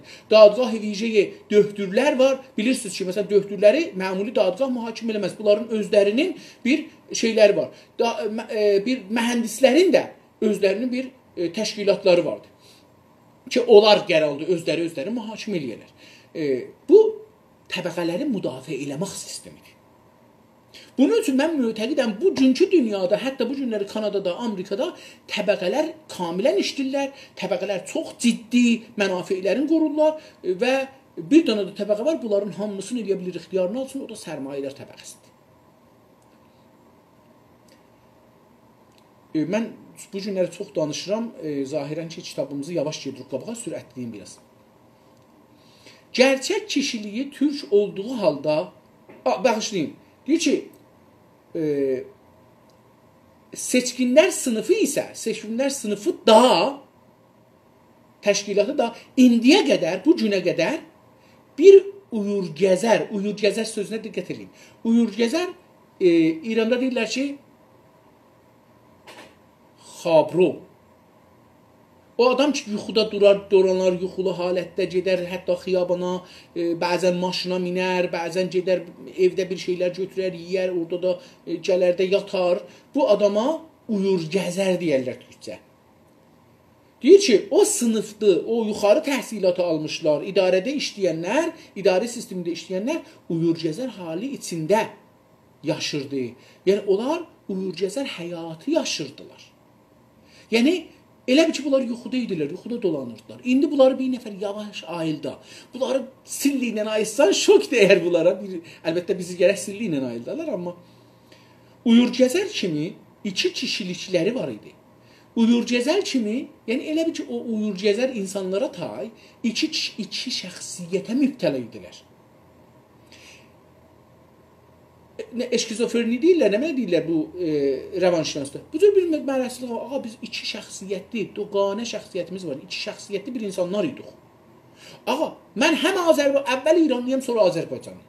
Fars dili rəsmi dilimizdir, idarə dilimizdir, türk dili mənim nənə dilimdir. Bu ikilik. Siz İngilisiyə bunu deməzsiniz. Baxın, siz harada deyirsiniz ki, İngilisi mənim, məsələn, nə dilimdir? Niyə bunu demirsiniz? Niyə Fransanı demirsiniz? Niyə Almancanı demirsiniz? Çünki orada bu yoxdur. Bunu bizim fəqət Farsi ilə türkünün arasında bunu bizim zehnimizə yerləşdiriblər. Gerçək kişiliyi türk olduğu halda uyur gəzəllik hali içində özünü Osmanlı sanırdı. Deyir ki, o mütəxəssislərin, o yuxarı savadlıların, o idarədə işləyənlərin gerçək kişiliyi, gerçək şəxsiyyətləri və karakterləri türk olduğu halda, bununla belə ki, bunların vaqei şəxsiyyətləri, içəridə özləri hətta bilmədikləri şəxsiyyətləri ya başqa şəxsiyyətə ilanasyon olduqları şəxsiyyətlərindən fərqli olan şəxsiyyətləri türkçə idi. Amma inanmışlar Osmançılığa, inanmışlar panfarslığa, İrançılığa. Uyur gəzər halı içində deyir ki, elə bir ki, uyur gəzər halidir. Doğru halı o deyildi. Amma uyur gəzər halində bunlar özlərin Osmanlı sanırdı. Özlərin Osmanlı zənn edirdilər. Sanırdı, yəni özün güman edirdi, zənn edirdi. Güman və zənn özü ərəbcədir. Bunun yerinə sanmaq türkçədir. Öz dili türkçə olduğu halda uyur gəzər kimi xəstəlik sonucu olaraq yapay bir dil kullanırdı. Deyir, bununla belə ki, öz dili türkçə idi. Necə o idarədə işləyən pərəstarın, döhtürün, o bankda işləyənlərin, o dadgahlarda işləyənlərin, o polisdə işləyənin, o ərteşdə işləyənin, o Keşavərzi Əkinəcək idarəsində işləyənin, o sənət-ü mədəndə, o hər yerdə, maliyyət idarəsində, hər yerdə işləyənlərin, bunların hamısının bununla belə ki, öz dili türkçə olduğu halda uyur gəzərlər insan kimi, eskizofreni insanlar kimi xəstəlik sonucu olaraq bir xəstəlik ki, nədir? Beyin yuyulmaq, beyni müstəmrə olmaq xəstəliyi, paniranizm xəstəliyi, panfarsist xəstəliyi kimi sonuc olaraq, o xəstəliyin sonucu olaraq yapay bir dil, məsnui, yapay məsnui, saxtə, yapay, məsnui və saxtə, biri ərəbcə, biri türkcə, farsça, onun yerinə yapay bir dil kullanırdı, bir məsnui dil kullanırdı farsı. Radyo, televizyon Təbrizdə, ruznamələr Təbrizdə, xəbərnigarlar Təbrizdə, yazarlar Təbrizdə. Diqqət buyurun, yəni Azərbaycanda, türklər içində. Diqqət buyurun, bunların hamısı o xəstəliyə tutulublar. İki dilli ruznamə çıxartmağa təəssübləri farslardan çoxdur. Ya türk bölümü hətmən gərək kətlilərə aid olsun. Yəni görsəsinə ki, türk dili kətdilər, kətdi dilidir. Şəhərli dil deyil, savadlı dil deyil. Çünki o bərnamənin adı kəndimiz, kətdilər və nəmənələr, el və obamız. Yəni bu ki, 500 il bundan qabaq bizim el obamız var idi. İndi də bu adamlar ki, deyirlər, mən türkəm, el oba yaşama sistemi adamlarıdırlar. Amma hər kəs fars olsa, şəhərli idarə sistemi, mühəndis döktür. Bu fikri istəyirlər bizə getirdilər və getirdiblər. Bu xəstəlikdir. Mən buna inanmışam ki, xəstə olmuşam. Dünən Günas TV-də bir məsəl vurdum, çox adamın bilirəm, acığı gələcəkdir. Mən bəzi kitabları indi oxuyuram, görürəm ki, olan bu cümlənin əvvəli ilə axırı, ya bu cümlənin dibindəki cümlə bununla tənaqüzü var imiş, biz bunu oxurmuşuq, bunlar bir-birinə zidd imiş və biz bunu düşünmürmüşük ki, mən bunu niyə nəqd eləmirdim ki? Bu adam indi əlan bu cümlədə bunu dedi, bu cümlədə bunun tərsəsini deyir. Bu iki cümlə bir-birindən tərsdir, mən bunu niyə qəbul edeyim? Cəlib budur, biz hər ikisi tənaqüzlü cümləni qəbul edirdik. Lazım olanda buna istinad edirdik, lazım olanda ona istinad edirdik. Bu qələt fikirdir. Necə ki ola bilər? Niyə biz bunu nəqd eləmirdik? Mən dünən misal vurdum Günas TV-də. Bu son zamanlarda dostlardan xahiş edirəm, bu videonu görsələr mənə göndərin. İki dənə meydunu salıblar quş qəfəsinə, çıxılı meymundular. Bunların qolları bir əndaziyəcən bir uzunluqda vardı, yetişər. İki uzunluqda, aralıqda bir yemək qoyublar. Bu meymunun əlini uzaldır, yetişmir, özü də acıdır. Mən bunu yada acıdır, tamahı düşür. Tamahçıldır mənə tay. Mən də çox tamahçıl bir insanam. Bu əlini atır divara. qəfəsin millələrindən yapışır, dəmirlərindən yapışır. Barmaqlıq deyirlər türkcə milləyə bu millələrə. Barmaqlıqlardan yapışır. Hoppular bunu təpi ilə belə vurur. Yəni qolları ilə gedir, qolu ilə yapışıb bura, dayanır möhkəm. Bədənin verir, canın verir dalıya, təpi ilə vurur bura. Təpi ilə vuranda qəfəs hərəkət edir yerindən. Mən özüm insan olaraq bunu düşünməmişdim ki, qəfəsi belə hərəkət vermək olar. O meymun bunu vurdu bir 3 dəfə, 4 dəfə, gəldi qəfəs hop buldu, gəldi qabağa. Nə oldu? Elə bir siz vurun, istəsiz divarı da aşırasınız da. Bu divar əgər hərəkətə imkanı olsa gedər qabağa. Gedin daldan buna bir şey vurun. Gedər qabağa. Qapını vurursunuz, qapını açırsınız da beləsi. Eyni o şəkildə istifadə elədi. Bu mövzu getdi yanına, əl atdı götürdü yedi. O birisi də durdu baxdı, sonra o yeyə bilməzdi. Niyə? Çünki işi bu görmüşdü. İndi bizim zehnimiz o meymuncan qoymayıblar işləyir. Bu bir xəstəlik deyil, nədir? Əgər zehnimizi icarə verməmişik, kirayə verməmişik, niyə öz mənfəətimizi düşünmürük? Axı biz o qəzanı götürə bilirik, öz dilimizi götürə bilirik, öz vətənimizi götürə bilirik, özümüzü idarə eləyə bilirik, öz sistemimizi, öz bancımızı, öz maliyyatımızı, öz dilimizi, öz ədəbiyyatımızı, öz musiqimizi, öz fərhəngimizi, öz kültürümüzü, öz rifahımızı ələ gətirə bilirik. Biz öz karxanalarımızı, öz sistemi, idarə sistemi, iqtisadimizi qura bilirik. Mən dostlarım biri məndən soruşdu, mən ona dedim ki, ağa baxın bir, mən Cünaz TV-də bir iddə bərnamələr iqtisad haqqında apardım. İnsanlara göstərdik ki, bizim iqtisadi fikrimiz də ola bilər. Birinci, indi istiqlaldan sonra nəft yoxdur. Bizə nəftdən büdcə gəlməyəcəkdir. Bizim də özümüzdən sistemi idarəmiz olmalıdır. Tamam. Bizim bu millətimizin yemağın, içmağın təmin eləməliyik. İşi olmalıdır, gəliri olmalıdır. Bunları nə cür eləyəcəyik? Bunlar yaşasınlar. Birinci, ən ələ gəliş budur ki, biz sürətlə Türk dünyasından turist cəzb edirik. Birinci budur. Çünki turizm hər kəsi gəlir bizdən bir yemək alır, içmək alır, bir hər nə alır, oradan bizə bir mənfəət qalacaq. Pəs biz hər nə qədər bu turistlərə xidmət eləsək, indidən özümüzü turistə xidmət fikri ilə hazırlaşsaq, biz onlardan o qədər pul alacağıq, o qədər onlar gedəcəklər, tərif eləyəcəklər, insanlar gələcəklər bizdən, bizə məsələn gedəcək evimizdə yatacaqdır, biz gündə ondan bir 10 dolar, 20 dolar alacaq, qoyacaq, cibimizə yaşayacaq. Pəs o turizm bizə ən işverişli birinci. İkincisi nədir? İkincisi Türkiyənin təcrübəsi. Nədir? Budur ki,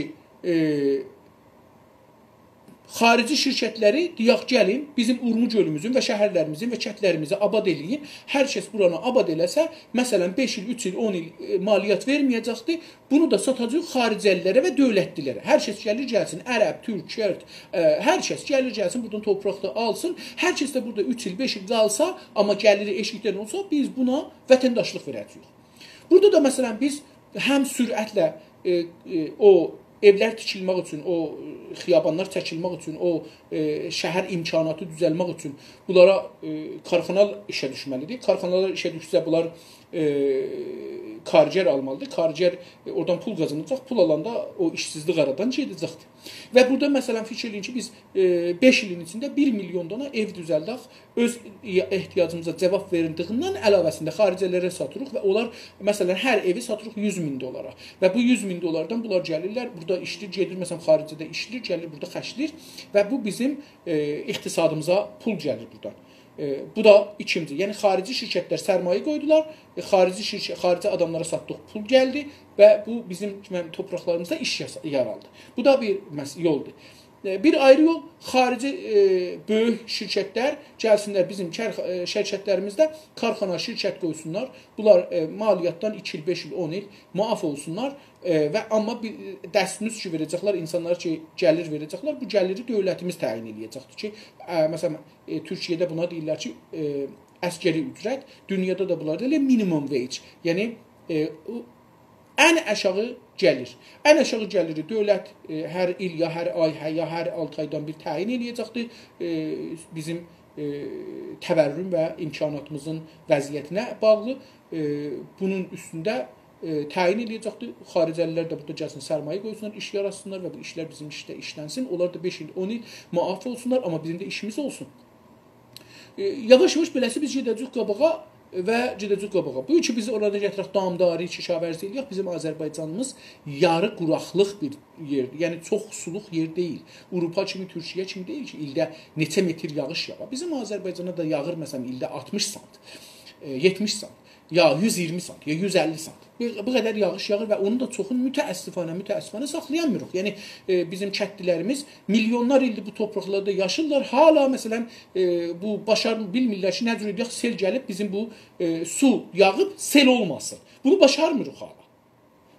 Çinlilər başarırlar, Japonlar başarırlar, Korelilər başarırlar, Endonezilər, Malezilər, belə Pakistanlılar, Hindilər, bunlar başarırlar, biz başarmırıq təəssüflə. Fəqir millətik, yəni çox fəqirik, çox fəqirik. Yəni dünyadan çox dalıyıq. Amma bunları öyrəşməyimiz gələcəkdir və biz gedəcəyik qabağa. Yəni istəyirəm deyəm ki, biz hardan söz hara gəldi, kitab qaldı. Şeirdə də öz doğal ölçülərini buraxaraq əcəmdən aldığı təqlid ölçülərlə şeir oxuyurdu. O, məzərət istəyirəm, çox üzr istəyirəm. O, seçkinlər, o yuxarı savadlılar, o idarədə işləyənlər, insanlar özləri təbəqəyə hakimidirlər. Onlar şeirdə də, hətta şeir yazanda, bizim diqqət buyurun, Azərbaycanda da bu mərəzçilik var. Öz doğal ölçülərini buraxaraq, öz doğal, təbii bizim dil ölçümüz var idi, şeir dilimiz var idi. Onu ötürmüşük, ötürərək, buraxmaq, ötürmək. Buraxaraq, əcəmdən aldığı, fars şeirindən aldığı, farsları da ərəbdən alıblar, fars şeirindən aldığı ozanla, yəni ölçü dedik, yəni ozan, o şeir dilinin qanun qaidələri, olur ölçüləri, şeirin ölçüləri.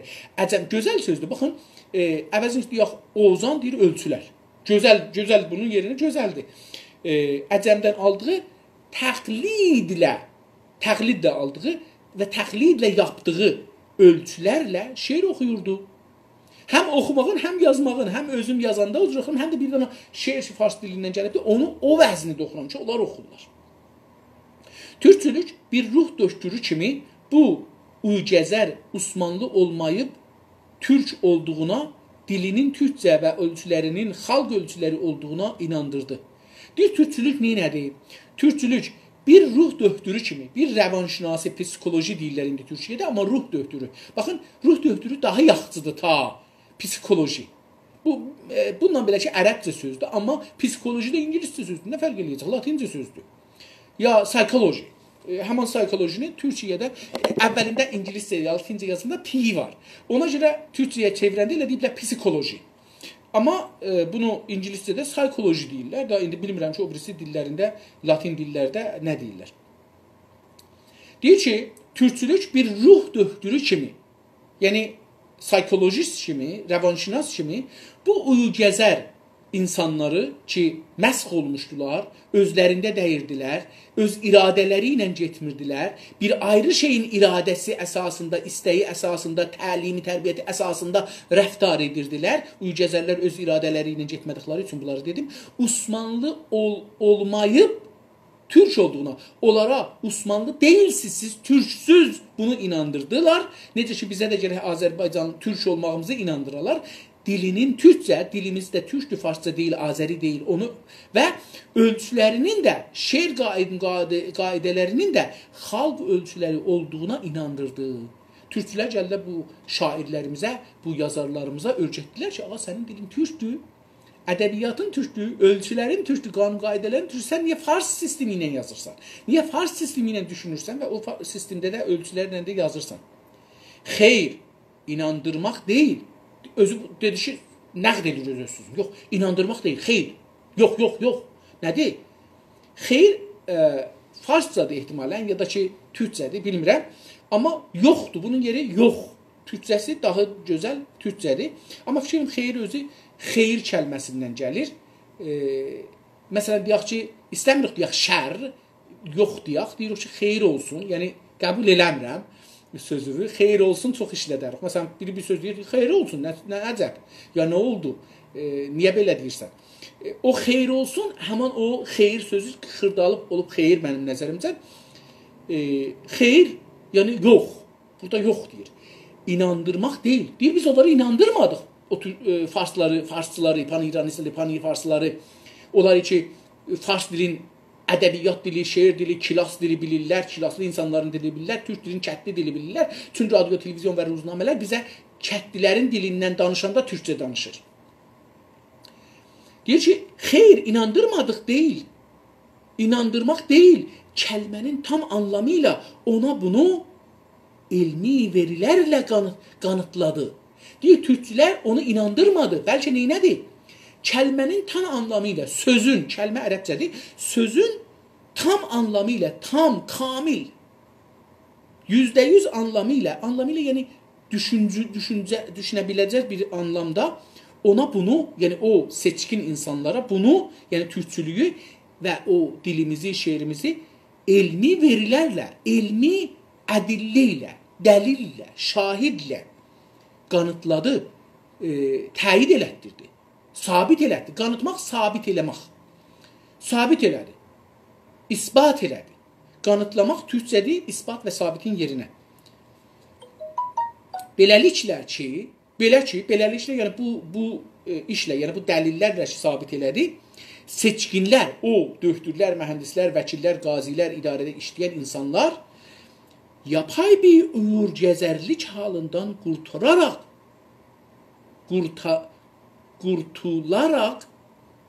normal bir biçimdə düşünməyə və duymağa başladı. Çox gözəl, zərif kəlmələr işlədir.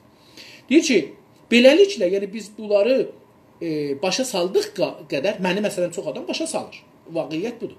Mən özümdən kəşf eləmirəm. Mənə insanlar danışırlar, gündə 50 nəfər, 100 nəfər mənə mesaj buraxır, yazı göndərir. Mən bunları oxuyaraq, onların sözlərinə qulaq asaraq deyirəm ki, beləliklə seçkinlər, mənim kimi savadlılar ki, beyinlərin kirayə veriblər panfarsizmin kitablarına, müəllimlərinə, danışıqlarına, musiqisinə, kitabına, ruznaməsinə, məcəlləsinə, sinemasına, teatrına, bunlara yapay bir uyurgezər halından mən bunu deyirəm ki, beynimizi icarəyə vermişik ya beynimiz yıxanıb ya da müstəmirə olmuşuq. Qurtularaq, biz bundan qurtulmağa çalışıram mən indi. Normal, təbii, doğal bir biçimdə, doğal bir durumda, vəziyyətdə, halda, görünüşdə düşünməyə, yəni Farsın əvvəl o təsəvvüründən qurtulaq, sonra mən bir normal vəziyyətə gəlim, bir təbii, doğal vəziyyətə gəlim, deyim ki, mən kiməm? Düşünməyə, yəni normal bir vəziyyətə, doğal bir vəziyyətə mən düşünməyə və duymağa. Sonra da, bizim çoxumuz qulaq asmarıq. Panfarpad və pantürkçü qulaq asmaz. Yenə də insaf əli gəldi, qulaq asmaz. Ötür, bu da həmişəki sözlərin deyir. Tamam? Deyir ki, duymağa, indi yox, deyir ki, bu da toza bir söz deyir, mən qulaq asım. Dostlarımızdan biri Ərusi Dər Təbriz adında bir məqalə yazır. Mənim fikrimlə müxalifdir. Mən belə düşünmürəm. Bu günlarda bir cavab yazdım. Qabaqcında bir cavab yazmışdım, özünə də səs qoymuşdum. Bu günlarda bir cavab yazdım, qoydum ora. Dərk fərqi miyanə dövlət və belə bir məqalə başlığı yazdım. Ataram, dostlar istəsələr görərlər. Mən bundan narahat olmuram. O dostumuzu casusluğa, İran məmurluğuna müttəhim eləmirəm. Belə bir şeyləyə yer yoxdur. Adam fikir qoyur ortaya, məndən fərqli. Çox da gözəl fikirlər qoyur insafən gözəl fikirlər qoyur, amma bu bir mənim nəzərimə dövlət sistemindən danışır. İran dövlətin, Amerika dövlətin ülgü tutaraq deyir ki, bir dənə milli hərəkət gərək bunları bilə. Xoş, Amerika dövləti də bilmir. Qərərlər çıxdılar xiyabana, Amerika dövləti bilmirdi. Bunlar haranı yandıracaqlar, haranı təxrib eləyəcəklər, haranı sındıracaqlar, haranı işğal eləyəcəklər, kimin evinə girəcəklər, hangi parlament məclisini, hangi məclisi işğal eləyəcəklər, nə eləyəcəklər, polisi vuracaqlar, vurmayacaqlar. Bunlar Amerika belə dövləti ki, o giclikdə yüzlər mahvarəsi var göydə, casusluq mahvarəsi var. Onlar min casusu müxbiri var, onlar min polisi var. Onlar nə bilim milyonlar bəlkə də. Bilmirəm, mənim xəbərim yoxdur nə qədər. Yəni xəbərim yoxdur. Gizli deyil. Amerikada vurursan gəlir ki, nə qədər polisi var, nə qədər ittilatı var, nə qədər filanı var. Fəqət CIA-inki bəlli eləməzlər. Onu da üst-üstə bəlli olar. Yəni deyərlər ki, məsələn, bu civarda var. Deməzlər ki, hangi məmləkətdə nə qədər var. Amma adamın fikridir. Mən də fikrimi yazdım. Biz burada ehtiyacı yoxdur bir-birimizə düşmən deyək, təhqir eləyək, tohin eləyək, casus tanıyaq bir-birimizi, bir-birimizi məmur tanıyaq, bir-birimizi yox. İki dənə insan kimi fikirlərimizi qoyar ortaya, insanlar da qulaq asarlar, vəsətdən 10 dənə ayrı fikir çıxar. Yəni o dostumuzla mən bir oxucuyam, ona bir cavab yazdım, mümkündür onun 100 dənə, 1000 dənə oxucusu olsun. Çünki baxın bu da bir məruzluqdur bizim içimizdə. İnsanlar videonu görürlər. Mən görürəm ki, videonu mən 2 saniyə qabaq qoymuşam, 5 saat qabaq, 5 saniyə qabaq qoymuşam, 1 dəqiqə, 10 dəqiqə, yarım saat, 1 saat qabaq qoymuşam. Videonun uzunluğu 1 saat 10 dəqiqədir. 2 saatdır. Bu adam buna barmaq qoyubdu. Bəyəndi. Ağa, niyə qulaq asmamısan? Nə cür bəyəndin? Bəlkə qulaq asacağını yana insafəli bu dəli sözləri niyə deyibdi? Bu nə məruzluqdur bizdə var? Hamıya barmaq qoyuruq. Mən şəxsən hər kəsin yazısını oxumasam barmaq qoymuram. Hər kəsin səsinə qulaq asmasam barmaq qoymuram. Hər kəsin videosuna baxmasam barmaq qoymuram. Onda da ki gördüm. Mənim nəzərim var, amma yazmağa halım yoxdur. Barmağı yenə də qoymaram. Yazı da yazmaram. Ya da gedirəm yazı yazaram, adama göndərirəm ki, mənim fərqli fikrim var. Fərqli düşüncəm var. Bu nə mərəzidir bizdə? Hamıya barmaq qoyuruq. Niyə bu barmağı qoyuruq? Qardaşım, bacım, əgər birinə barmaq qoyacaq ki, yaxşı mən bəyəndim, gedin qulaq asın, oxuyun, görün ki, sizin fikrinizlə, düşüncənizlə cür gəlir ya yox. Axı bunun içində mən dünənləri demişəm ki, bizim bir çoxumuz meymundan aşağı yox. Sən bunu əgər özünü meymundan aşağı bilirsən, bunu imzala. Yox, bilmirsən, imzalama. Niyə barmaq qoyursan bunun altına? Axı mən orada demişəm ki, mən də sizə tay bir çoxumuz biz meymundan aşağı yox. İranda bizim meymundan aşağı tərbiyə ediblər. Axı onu necə sən də bəyənmirsən? Bax mənə bunu de. Fəqət bu sualıma cavab verin. Mən bu sözü demişəm. Bax bir dənə tohin əslində. Bunu necə sən bəyənmirsən? Ya gərək qəbul eləyəsən mənə tay ki, bizi meymun kimi tərbiyə ediblər. O meymun orada bizdən yaxşı intiqadi düşünə bilir. Ki onda tamam. Tohin bilməyəcəksən. Deyəcəksən ki, düz sözdür. Biz belə tərbiyə olmuşuq. Çünki meymun olmaq ki, tohin əslində. Amma bəzi adam onu tohin bilir də. Yox, bir də o fikri düşünəcəksən. Yəni o fikirdə deyir ki, ağa, bu fikirdə deyir ki, ağa, bizi belə tərbiyyət eləyiblər. Adam hamısı görmüşəm ki, mən 200 nəfərə bunu görmüşəm, 200 dənə barmaq almışam. Özdə bir dəqiqə sonra, ağa, sən bunun birinci dəqiqəsində mən fəqət hal-əhval eləyirəm millətinə və deyirəm ki, ağa, ərəblər çıxmışlar xiyabana, Türkiyədə filan yerləri od vurublar, əvvəldə Türkiyədə od vurublar filan bəhman. Sən bunun harasını bəyəndin? Qulaq astın bəyəndin ya bəyəndin? Bu, bilirsiniz, bu bizim təqlid sistemimizdir, utanmaq sistemimizdir, nəqd sisteminə girməmək sistemidir. Bu əlamətdir, bu ki, biz düşünmürük. Biz hər gələnə dədəm deyib ki, kör deyib, gəlib gedəni vur deyibdir. Mən ya sevəcəyəm hər kəs, ya da hər kəsi vuracağım. Belə deyil, dostum, belə deyil. Biz belə yaşamışıq ki, bu gün deyil. Bu nə dəlilik, bu nə mərəzdir bizdə var. Son paragrafı da oxuyaq və bugünkü səhifəmizi qutaraq işə də getmək vaxtı gəldi. Fəqət bugün etiraf etməliyiz ki, mən fikir edirəm burada bir iştibah düşübdür, ciz olmayacaqdır. Etməliyiz ki, elə bu 2 dənə yığın olacaq ya, əlbəttə Qəşqai dostlarımızın n, 2 dənə n gələndə biri c olur. Məsələn, deyəcəyik ki, eləyə bilirik burada deyək, etiraf etməliyiniz, yəni siz etiraf etməlisiniz, onda olur, niz eləyəndə siz olur, amma iz deyəndə biz olur, mən də deyəndə olur, etməliyəm, onda da olur mən. İndi burada, hər halda burada bir çapda bir iştibah düşüdür. Fəqət bugün, yəni neçə ildən sonra, indi bu günləri etiraf etməliyiz ki, yəni biz hamımız etiraf etməliyik. Türk olaraq, türkçü olaraq, fəal, Azərbaycan fəalı, milli fəal, milli türk olaraq, mədəni fəal olaraq etiraf eləməliyik nəyə? Bu seçkinlər xalqa doğru yalnız bir tək addım ata bilmişdilər. Etiraf etməliyik ki, bu savadlılar, xalqa doğru, idarədə olanlar xalqa doğru yalnız bir tək addım, bəziləri buna addım yazırlar, burada düzün yazılır, addım, bizim dilimizdə, Azərbaycancada addım deyirik, addım demirik. Addım bizdə bir şeyə atmaqdır, addım. Addım ata bilmişdilər. Bir təkcə bir addım atmışdılar bu bilginlər. Mənim kimi Azərbaycancı, türkçü olanlar bir addım atmışıq. Nədir? tamamən xalqa doğru getməmiş olmaq üçün xalqın içində yaşayaraq ondan milli kültürü tamamən almaları lazım idir. Biz bir addım atmışıq, fəqət türkçə olmuşuq. Amma millətçi və türkçə olmaq üçün nələr lazım imiş? Tamamən doğru getmiş olmaq üçün, tamamən millətə tərəf doğru getsəydik, gərək nə olaydı? Xalqın içində yaşamaq lazım, ondan milli kültürü almaq lazım, tamamilə almaq lazım imiş. Bunun üçün yalnız bir çarə vardır. Buna görə ki, biz giraq millətimizin içində yaşayaq, millətimizlə qalaq, bir çarə var. O mənə çarə deyil, qətən, çünki mən təbiiddiyəm, gəlsəm edam oluram. Onun üçün gələ bilməyəcəm. Amma onlar ki, oradadılar, şəhərlərdə, məhəllələrindən çıxıb kəndə, kasıb məhəllələrə gedənmirlər, 40 metrə gedənmirlər, Nənənbay dərəsinə gedənmirlər, Mənbəə gedənmirlər, Taliqaninin axirinə gedənmirlər, Şəhrəki Taliqaniyə gedənmirlər, Səhəndə gedənmirlər, Höhmavarın əşağalarına gedənmirlər, Qarağaca gedənmirlər, nə bilim, şəhrin o taza düzələn şəhrəşlərdə yaşırlar. Onlara deyir ki, ondan milli kültür tamamən... Bunun üçün yalnız bir çarə vardır ki, o da türkçülər, türkçü gənclərin öyrətmənliki də köylərə getməsidir. Bir yol var. Türkçü gənc.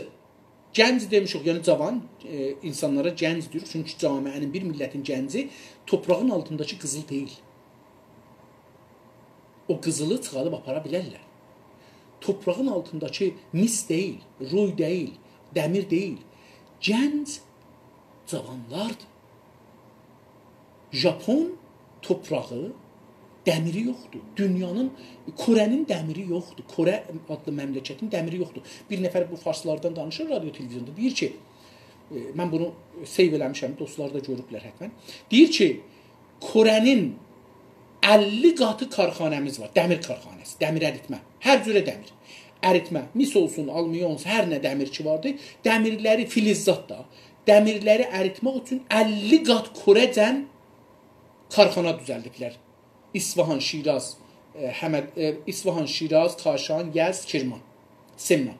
Bu 6 iyalətdə 50 qat Koreyə Cünubi qədər dəmir əritmə karxanası var. 50 qat. Bunların hamısının, bu karxanaların hamısının ürətimi Korə karxanəsinin 3də 1 qədərdir. 3də 1 qədər. Yəni 50 qat olarcan bizim İranda karxana düzəldiblər, 3də 1 öyrətim verir. Oranın öyrətimi. 50 qat karxanası var, 3də 1 verir. Bir də o karxanələr ki, Korədə var, dəmiri o torpaqda deyil. Maşınla ya qatarla gətirmirlər, kamyonla gətirmirlər, treyli ilə gətirmirlər. Cəmi ilə ayrı məmləkətlərdən, İrandan alırlar, aparırlar məsələn. Görün, gənc. Buna deyirlər gənc. Onun üçün mən cavanı, mədəni gənc bilirəm, o da gəncidir. O da rifahımız üçün yaxçıdır, olacaqdır gələcəkdə. Amma gənc olan, cavan, nəqqad, tənqidli, fərqli baxan zehnilərdir. Nəqd baxın, bir nəqd deyəndə söyüş savaş deyir ki, nəqd bir mövzuya 100 insan 100 cürə baxar. Buna deyirlər nəqd. Baxın telefona 100 insan 100 cürə baxar. Mənə bir ustadımız var idi, Allah rəhmət eləsin, öldü getdi. Pan İranist idi, pan farsist idi. Amma Ruznamə-nigarı da gözəl bir insan idi. Döktür Hüseyni Qəndi. Sonra döktür oldu. Qəndi döktür deyildi. Sonra döktür dedilər. Bilmirəm, döktür oldu ya verdilər iftixarı. Amma hər halda sonra döktür Qəndi dedilər. Ölürünə yaxın. Döktür Qəndi bir gün bizə dedi ki, imtahan alacaq bizdən. Quzarış yazmaq imtahanı. Dedi ki, gedin, hamımız minin gedin Beşi Zəhraya. Otururam burada, klasda, gedin Beşi Zəhraya, quzarışlarınızı yazın, gəlin. Calibdir dostlar. 40 neçə nəfər durduq, getdik Beşi Zəhraya. 45 Zəhra qəbristanda. 45 cürə mətləb gəldi. Tənz-i mütləqdən var idi, ta behişdə cəhənnəmə gedib əzab çəkəndən, ta siyasi baxan insanlara ki, mən özüm məsələn təbəqatı baxmışdım qəbristana. Yəni bir dənə qəbristan 54 cürə baxış. Buna deyirlər nəqd. Çünki bunların hamısını siz fərz edin, mənimki tutaq, deyək ki, mən təbəqatı baxırdım. Orada 43 dənə ayrı cür baxış var idi bu təbəqatı niyə? Bir ayrısını tutun, tənz tutdu, 43 dənə ciddi bir mətləb var idi onun dövründə. Nəqd yəni bu. Nəqd bu deyil ki, ütüləyiş verək. Nəqd bu deyil ki, inkar eləyək. Nəqd bu deyil ki, deyək, fərqli baxırıq. Bizim hərəmiz bir özümüzün gözümüz, düşüncəmiz, təcrübəmiz, savadımız, ailə durumumuz, tarix durumumuz, iş durumumuz, gəlir durumumuz, dost durumumuz, vətənçilik durumumuz, dilçilik durumumuz, bunlar hamısı bizə fərqli bir baxış verir, o nəqd. Mənlə Cənab-ı hər nə desəm %100 fərqli baxmağı istəyir. Bu olar nəqd. Əgər fərqli baxanmasaz təqlid hesab olar. Təqlid hesabında copy-paste hesab olar. Copy-paste olanda 100 ildir bu məmləkətdə çalışırdılar Pəhləvidən bu günə qədər. Bu məmləkətdə çalışırlar ki, bir sənət düzəldilər, düzəlməmirlər. Copy-paste. Danışqahlar copy-paste olduğu üçün bir dənə camiəşünas çıxmayıbdı İranda. Bax demirəm mühəndis çıxıb ha, yox, mühəndis çıxmayıbdı. Bir dənə tərrah çıxmayıbdı, bir dənə nəzəriyyə pəldaz çıxmayıb, bir dənə filsuf çıxmayıb, bir dənə tarixçi çıxmayıb. Ha, bir dənə tarixçi çıxıbdı, o da danışqahdan çıxmayıbdı.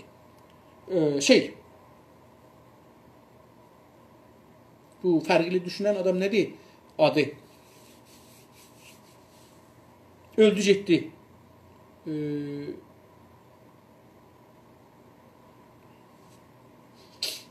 Tehranda idi, öldü getdi, komünist idi, danışqaha da getmədi, Tudiyə idi. Bu öldü getdi hər halda. Nasir Purpidar. Nasir Purpidar İran danışqahında dərs oxumamışdı. Əslində danışqaha getməmişdi. Bunun üçün də zehni o ustad danışqahlar kimi değişməmişdi. Zehni hazır idi ki, özü də hangi sahəyə girdi? Baxın, komünistliğə girmədi. Çünki komünistliğə görə zehni getmişdi. Hizb-i Tudidə zehni şəkillənmişdi. Rusça olmuşdu. Ziddidin olmuşdu hətta. Beləsi deyib. Amma tarixdən heç də oxumamışdı. Çünki heç də oxumamışdı. Bunun zehninə heç də soxmamışlar.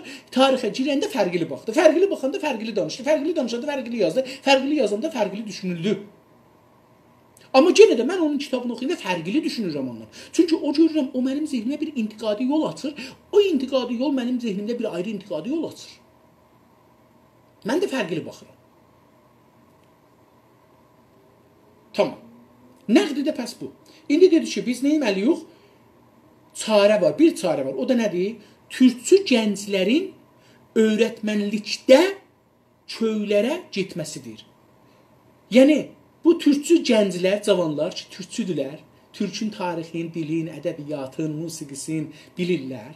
Türkün pan-farsin bu beyinqixama sistemi ilə tanış olublar. Bu mərisliği düşünüblər, dərman yolunu, özlərini dərman ediblər, dərman yolunu tapıblar. İndi bunlar gedəcəklər kəndə, kətdə, bu kətdələrə, şəhərlərdə, məhəllələrdə, küçədə, bazarda dərs deyəcəklər. Baxın, demir dövlət göndərsin. Baxın, demir dövlət. Çünki o zaman dövlət müəllim göndərmirdi. Yadınızda saxlayın. Dünyanın heç yerində dövlət müəllim vermir əslində. Əslində müəllim vermir. Heç yerində. Bir dənə mədrəsə düzəldikdə o mədrəsəyə büdcə verir. O mədrəsə özü müəllim seçir. Kanadada belədir. Biz idarə amuzuş pərvəriş adında Kanadada bir yer yoxdur. Gedəsiz ora istihdam olasınız. Yox. Hər mədrəsə özü müstəqillən müdür özü adamları istihdam edir. Müəllim lazımdır, o mədrəsə özü istihdam edir.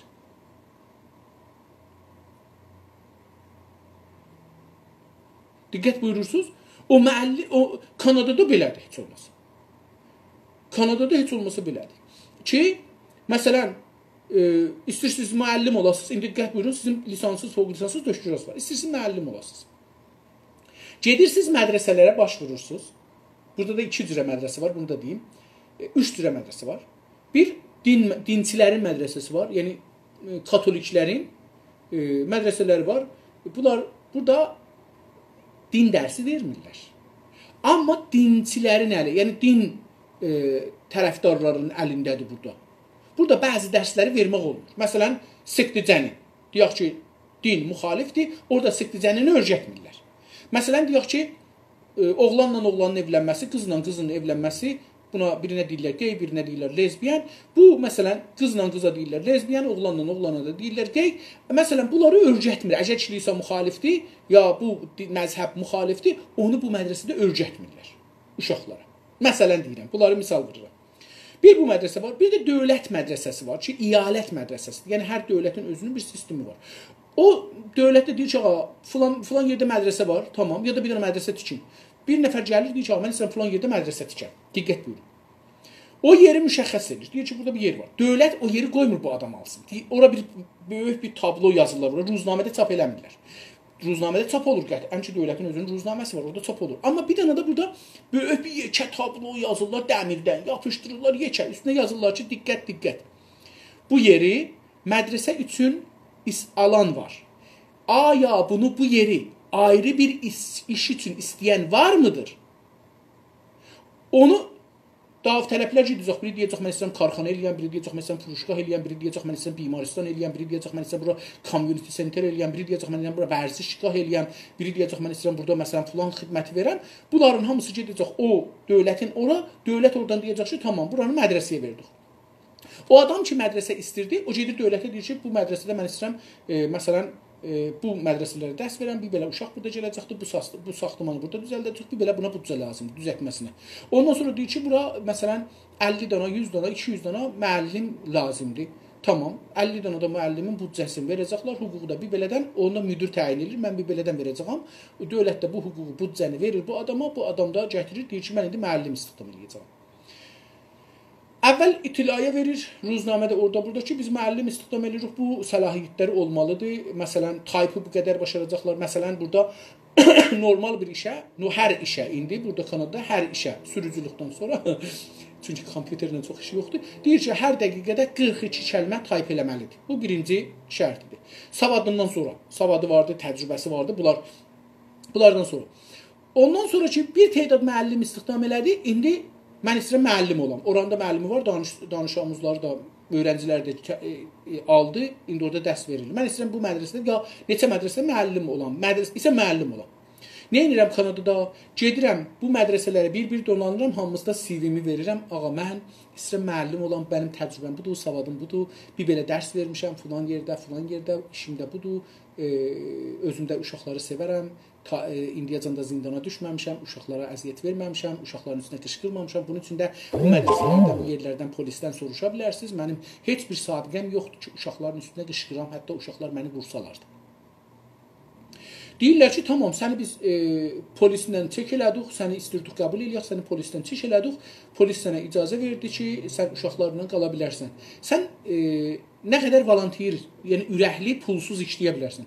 Adam gedir, bəzən 4 il işləyir, ta orada bir nəfər baznişəst olsun, retire olsun, yəni Türkiyədə ilə əməkli olsun, məni onun yerinə istihdam eləsinlər. Yəni istihdam bu şəkildədir. Orada o qədər ürəkli, pulsuz işləyəcəksin, tabi nəfər ya ölsün, ya istihdam olsun, ya istifa versin, geçsin. Hər dəlildən dolayı. Oradan gelsin, yer boşalsın, mən istihdam olum.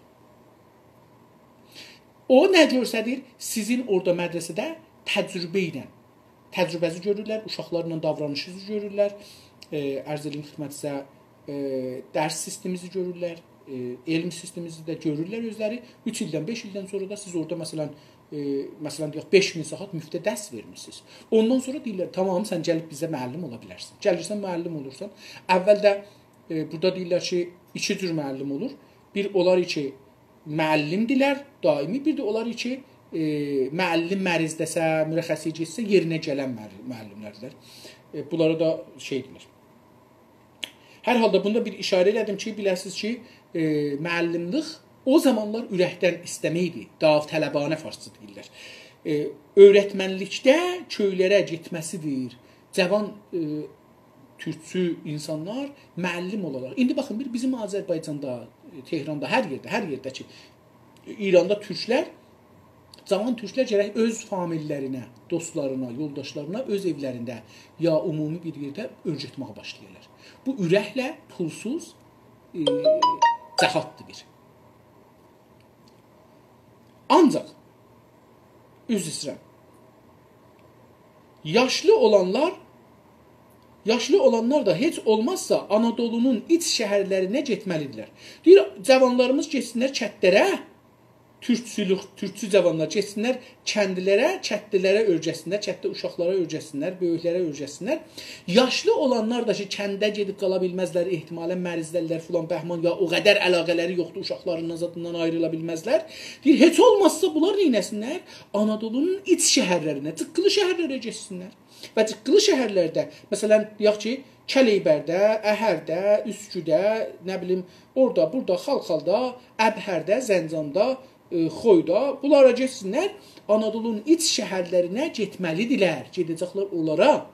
Osmanlı seçkinləri ancaq tamamən xalq kültürünü aldıqdan sonradır ki, milli seçkinlər halına gələcəkdir. Deyir ki, o seçkinlər, İran seçkinləri, İranda olan türklər ki, sistemə giriblər, dövlətə girib dərs oxuyurlar o sistemdə, özləri türk olandan sonra kəndlərə ya şəhərlərə köçüb orada onlarla yaşayandan sonra və onlara dərs verdiklərindən sonra, onların da xəstəliğin dərman elədiyindən sonradır ki, ancaq tamamən kamil halda xalq kültürünü aldıqdan sonradır ki, milli seçkinlər, millət, İndi deyə bilər, mən milli fəalam. Əcəba bizim milli fəallarımız belə bir prosəni getirdiblərmi? Milli seçkinlər halına girəcəkdirlər. Əcəba bizim iddia eləyən ki, mən milli fəalam? Əcəba bunlar millətləşiblərmi? Millət içində yaşırlarmı? Millətə dərs verirlərmi? Aya bunlar özlərin kamilən panfarsizmin kitabları, fikirləri, düşüncələri əsasından qutarıblarmı? Gönüllü işləməyə, pulsuz işləməyə hazırlərmıydı? Əlbəttə, mən bir nəfəri tanıram. Mən Əhrarda sərdəbir olanda bir nəfər bir gün bir qapını bir nəfər döydü. Gördüm, biraz dalı geyinmiş bir adam, üz gözünə də yetişməyibdi. Gəldi içəri, başmaqları zadları, məsələn, mənim nəzərimdə vaks vurulmayıbdı. Çünki mən özüm başmaqlarım. Bunu deyim, baxın, bir türkçü bir insan gərək bu dünyanın normları ilə yaşayır. Siz pıntı yaşamaqla, pıntı danışmaqla, təriyi verməklə türkçülüğü tutarlı yapararsınız. Türkçü şik giyinəcək. Çünki fars istir çalışır, deyək ki, hər kəs türkdür, kətlidir. Kətli də yəni dalıya qalmışdır farsların nəzərində. Yəni, iyi verir, təmiz deyil, geyimi pisdir, danışığı pisdir, düşün, savadsızdır, dalıya qalmış bir insan. Belə bir şey istəyirlər, görsədələr. Türkçü nə eləməlidir? Həbələn kətlilərimiz, bizim kətlilərimiz təmiz giyinməli. İşivi gördün, təvləvin işini gördün. Gidəcəksən hamamı eləyəcəksən, paltarını geyəcəksən, təmiz başmağı da geyəcəksən. Mən yadıma gəlir, bir Hacıqulu var idi, Allah rəhmət eləsin. Təbrizdə Hacıqulu yerlərinin sahibi idi. Bahar xiyabanında onları satırdı. Bu adamın cəlib bir işi var idi. Çox şik başmaq giyərdi. Çox şik. Məsələn, indi qondora deyirlər, dabandik deyirlər, nə deyirlər, nə bilim. O cür bir başmaq giyərdi. Bəlli idi. O zaman, məsələn, gedərdi Şəhnazda verərdi bunu, tikərdilər. Bəlli idi, tikmə idi, əldə tikmə, çox gözəl, şik. Mən heç vaxt o başmaqlardan alıb giymədim. Yəni, tikdirməyə pulum olmadı. Heç indi də Kanadada da o şiklikdə dəyişməncidə müdürlüyüm. Mən hətta Türkiyəyə də getmişdim, getdim bir 12 lirlik başmaq aldım. Dostlar da baxdılar, mən brend almışsan. Dedim, okey, siz fikrinci brend yaxşıdır. Hər oldu. Hər kəsin öz cibinin əndazəsi ilə yaşamalıdır. Mən insanlarla şey eləmirəm, yarışmaram. Mənim özümün bir işim var. Çay içmərəm, əraq içmərəm, tirget çəkmərəm, siqar çəkmərəm. Dolanmağı çox sevərəm, dolanmağa çox gedərəm. Yeməyi çox sevərəm, yeməyə çox xəşlərəm. Ailə məsələsinə çox əhəmiyyət verirəm. Dostlarıma əhəmiyyət verirəm bir əndazə qədər. Ehtiramları, o zamancan ki, ehtiram saxlayırlar, o qədərəcən ondan izafi qoymaram getsin qabağa. Mənim bir prinsiplərim var türkçə. Əxlaqi, ictimai, siyasi, iqtisadi özümün cibimə və ehtiramıma qədər. Hürmətimə qədər bir prinsiplərim. O prinsiplərimlə hər kəs gəlsə davranıram, hər kəs gəlməsə davranıram. Müsabiqə də vermərəm. Dedim, mən müsabiqəyə girmərəm. Mən məsələn xiyabanda görürsən maşın sürürəm, işim maşın sürməkdir. Görürsün adamlar gəlirlər, orta barmaqlarını mənə göstərirlər. Gedirlər. Məsələn, görürüm o 140 ilə gedir, caddə 110-dur. Mən 110 ilə gedirəm, çox keçsəm 115 ilə gedirəm. Ya da özümü vursam yuxarıya, Allahın bəlasına demişəm da polis mənə tutsa tutubdu. 110, məsələn 120 ilə gedirəm. Getmərəm, normalda getmərəm. Mən həmişə deyərəm ki, mən müsabiqəyə çıxmamışam. Mən çıxmamışam özümü öldürəm. Mən çıxmamışam ailəmə, malıma zərər vuram. Bu maşın mənim malımdır, ya mənə əmanətdir. Bu iş mənim işimdir, mən buradan sürət çıxacağam. Mən ailəmə qeyd edəcəm, mən uşaqlarımı görəcəm, mən nəvələrimi görəcəm, sevinəcəm, sevinəcəklər. Özümə zərər vurmamalıyam, maşına zərər vurmamalıyam, gəlirimə zərər vurmamalıyam, gələcəyimə zərər vurmamalıyam, dədəmə, nənəmə stres verməməliyəm, özümə stres verməməliyəm. Tamam, nə etməliyəm? Mən yavaş gedim, qoy onlar getsin. Dua elərəm həmişə də. Həmişə də dua elərəm. Allah səni sağ-salamat yetirsin istədiyin yerə. Sənin bəlkə əcələn var. Mən əcələ istəmirəm eləyəm, ağa. Mən bir yarım saat bir vaxt yetişim. Hesaplamışam, mən bunu çox hesapladım. Mən bəzən gündə 15 saat maşın sürməyə məcbur oluram, bəzən. 15 saatda hesaplamışam. Mən gün 20 kilometr saatda izafə getsəm, 10 saatda eləyəcəkdir 200 kilometr. 200 kilometr mən eləyəcək 1 saat yarım. 1 saat yarımın polis məni tutsa, 1 saat saxlayacaq heç olmasa, ona dəyməz. Bir $500 cərimə eləyəcək, ona dəyməz. Dadlığa göndərəcək, ona dəyməz. Bunlara dəyməz. Ondan sonra da özümü stres tutacağam. Biyməm bahalaşacaq. Biyməm məsələn mənə ayda indi verirəm ayda verirəm $1200. Biymə pulu verirəm ya $1400. Biymə pulu verirəm. Bu məsələn çıxacaq $1800. Bunu da verməyim. Ondan sonra da niyə ölüm axı? Niyə ölüm? Niyə yanımdakini öldürüm? Niyə o birisini öldürüm? Hə? Niyə? Niyə bax? Niyə ölüm? Ya mən adamlar mənə söyüş versinlər, sürüsünə getsin. Tamam ağa, sən sür get qardaş. Adam dedim, barmağını görsədir, yəni filan yerini görsədir mənə. Mən də öpürəm. Sağ ol. Əlimi qoyuram bura. Sağ ol. Yaşa, xoş gəldin. Buyurun. Torunu tuturam dedim, qoy getsin. Çünki mən istəyirəm yaşayam. Mən istəmirəm öləm ya öldürəm. Düşmənim deyil ki. Əcələsi var, qoy getsin. O istəyir qız dostu yanındadır, özün görsə də ki, yaxşı gedə bilər, bəlkə getdi öldü. Qız dostu oldu, özü də öldü. O, məsələn, mən istəyirəm qeydəm, gələm, sevdiyimi öpəm. O, sabah öpə bilməyəcəkdir. Mən gələcəyəm, ondan gələm bir restorana, o gedə bilməyəcəkdir. Onun üçün, niyə əcəl eləyim? Mən vətənimin istiqlalı üçün əcəl eləyirəm. Gündə yazıram, gündə danışıram, gündə oxuram. Bu, o deyil. Bu, o deyil. Vətənim üçün sabahları ölmək də lazım olsa, savaşmaq da lazım olsa, sinnim və canım da icazə versə, gəlib savaşaram da. İnanın bunu gəlirəm, savaşaram. Yəni, vətənimdə millətimiz ayağa durursa savaşmağa, mən də gəlləm savaşaram. Mən də silah götürürəm. Mən də düşmənimi tanıram, düşmənimi öldürməyə girərəm meydana. Yəni, bu iftixardır mənə. Yəni, bundan böyük iftixar ki, millətivin, vətənivin yolunda öləsən. Və qanın sənin tökülü toprağa. Və o topraqdan hər nə göyərirsə, mənim sillullarımı daşıyır. Çox mühümdür. Çox mühümdür. Necə bəzi adam öləndə deyir ki, mən kolyəmi, böyrəyimi, gözümü, oramı, buramı verim insanlara, insanlar ondan yaşasınlar, məni yaşasınlar. Gözəl fikirdir da. Gözəl fikirdir. Necə insanlar qanun verirlər bir adama ki, o yaşasın. Gözəl fikirdir. Necə malından verirsən ona ki, o da yaşasın. Gözəl fikirdir. Mən dostlardan bir-ikisinə etimadım var idi. Çox göylüm istərdi ki, məsələn, girələr vəsətə deyələr ki, gəlin biz də bir təşkilat quraq. Məsələn, millətdən pul yığaq, xaricdən, daxildən, yetimlərimizi saxlayaq. İş yaradaq. Məsələn, çərxəyyatı deyirlər da, bu biz dərzi maşını deyirdik qədim. Dərzi maşını alaq, məsələn, 10 dana, bu 10 dana xanıma ki, uşaqları vardı, mümkün pis yola sala millət onu, dövlət sala. Çünki dövlətin vəzifəsi budur ki, bir işi yoxdur, ona görə aylığın kamil verə, yəni kamil aylıq verə ki, bu eyni bir bazı kimi dayana bilə, yaşaya bilə. Yoxsa ayda 45 min tümənlə mən 1 kilo ət ala bilməyəcəm, bu olmadı yaşamaq. Yox, bu deyil, bu deyil. Yox, bu adam əgər bu günləri xətti fəqr 2 milyon tümən deyil, 1 milyon 500 buna verməlidir heç olmasa ki, bu adam gedib işləməyə də məcbur qalsın. Diqqət buyurursunuz. Məsələn, nə olardı ki, biz gələk, məsələn, əl-ələ verək, məsələn, Əhərdə, Çələybərdə, Üsküdə, hər yerdə ki, əlimizdən gəlir. Bir balaca dükan tutaq, oraya 20 dana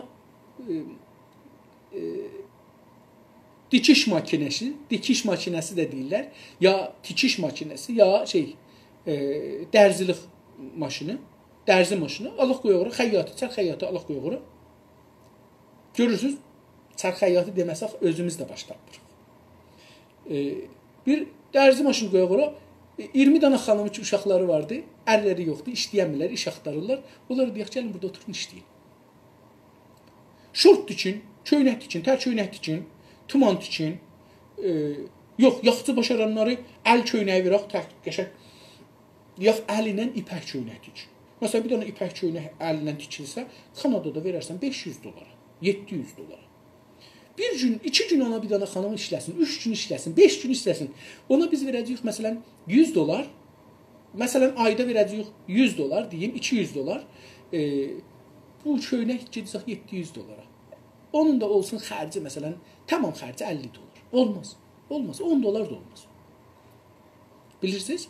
Amma buradan o xanımları nəcat verəcək. O uşaqları nəcat verəcək. O uşaqlar gedib dərs oxuyacaqlar. Vətənə belə yollar lazımdır. Belə yollar lazımdır. Vətənə, vətən. Sonra da elə həmin o uşaq ki, dərs oxuyub gələcək sənin vətən yolunda gedəcək, öldürəcək, öləcək. Ancaq tamamilə xalq kültürü aldıqdan sonradır ki, milli seçkinlər halına gələcəkdir. 3 sətrimiz qaldı. Xalqa doğru getmənin ikinci görəvi də xalqa mədəniyyət götürməkdir. Xalqa doğru, indi bu mütəxəssislər ki, türkçü oldular, türkçülüğü düşündülər, türkçü oxudu, zehnlərin panfarslığı, paniranistlığı sildilər, yerinə kitablarla, teorilərlə doldurdular, sonra da əmələ girdilər, ürəkləri istəyərək getdilər, müftə işləməyə, çalışmağa, millətə təlim, tərbiyyət verməyə, iş öyrətməyə. Bunlar nə edəcəklər? İkinci işlər nədir?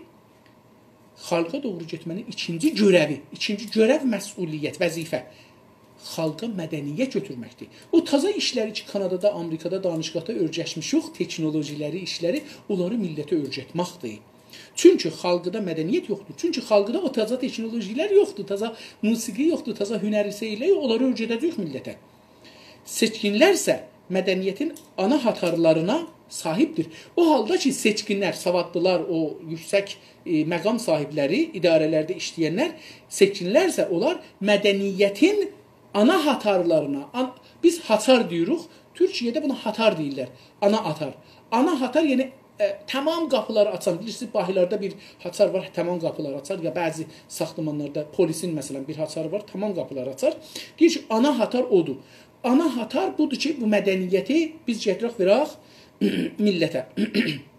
Fəqət xalqa dəyərli bir armağan olaraq aşağıda göstərdiyimiz üzərə doğru mədəniyyəti və ya onun bir dalı olan Osmanlı mədəniyyətini deyil, Batı mədəniyyətini götürməlidir.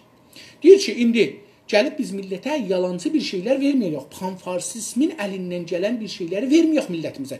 Deyək ki, orada belə idi. Yox, nə etməlidir?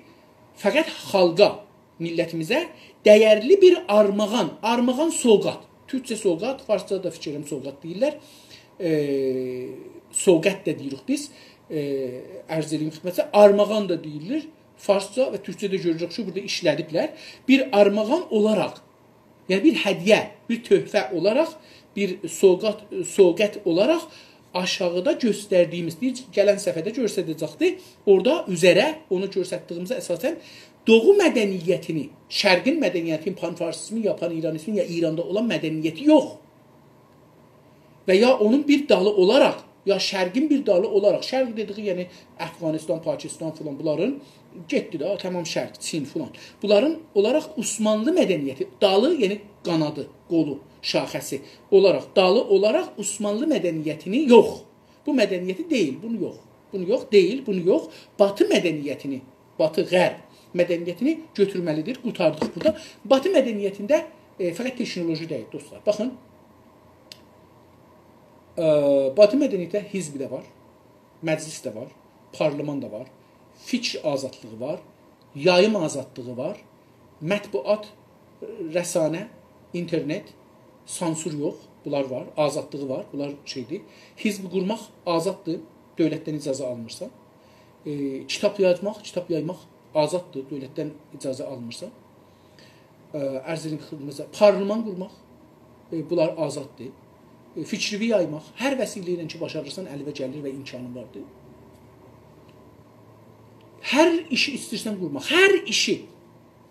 Kanadada hər işi qurmaq azaddır, illa fahişəlik azad deyildi. Kişi ya xanım özünü sata, bu azad deyildi. Onu da 2 dənə fahişə, bir ruslu, bir İranlı əgər iştifa etmirsən, Vancouver eyalətindən şikayət elədilər qanun əsası dadgahına ki, ağa, qanun əsasında biz canımızın haqqı bizim əlimizdədir. Dövlət niyə deyir ki, siz fahişəlik eləyə bilməzsiniz? Mən istəyirəm ki, bir nəfərlə kef edeyim. Dövlətə nə rəbti vardır? Özdə pul qazanın. Dövlətə nə rəbti var? Qanun əsası bunların qanun əsası dövləti məhkum elədi.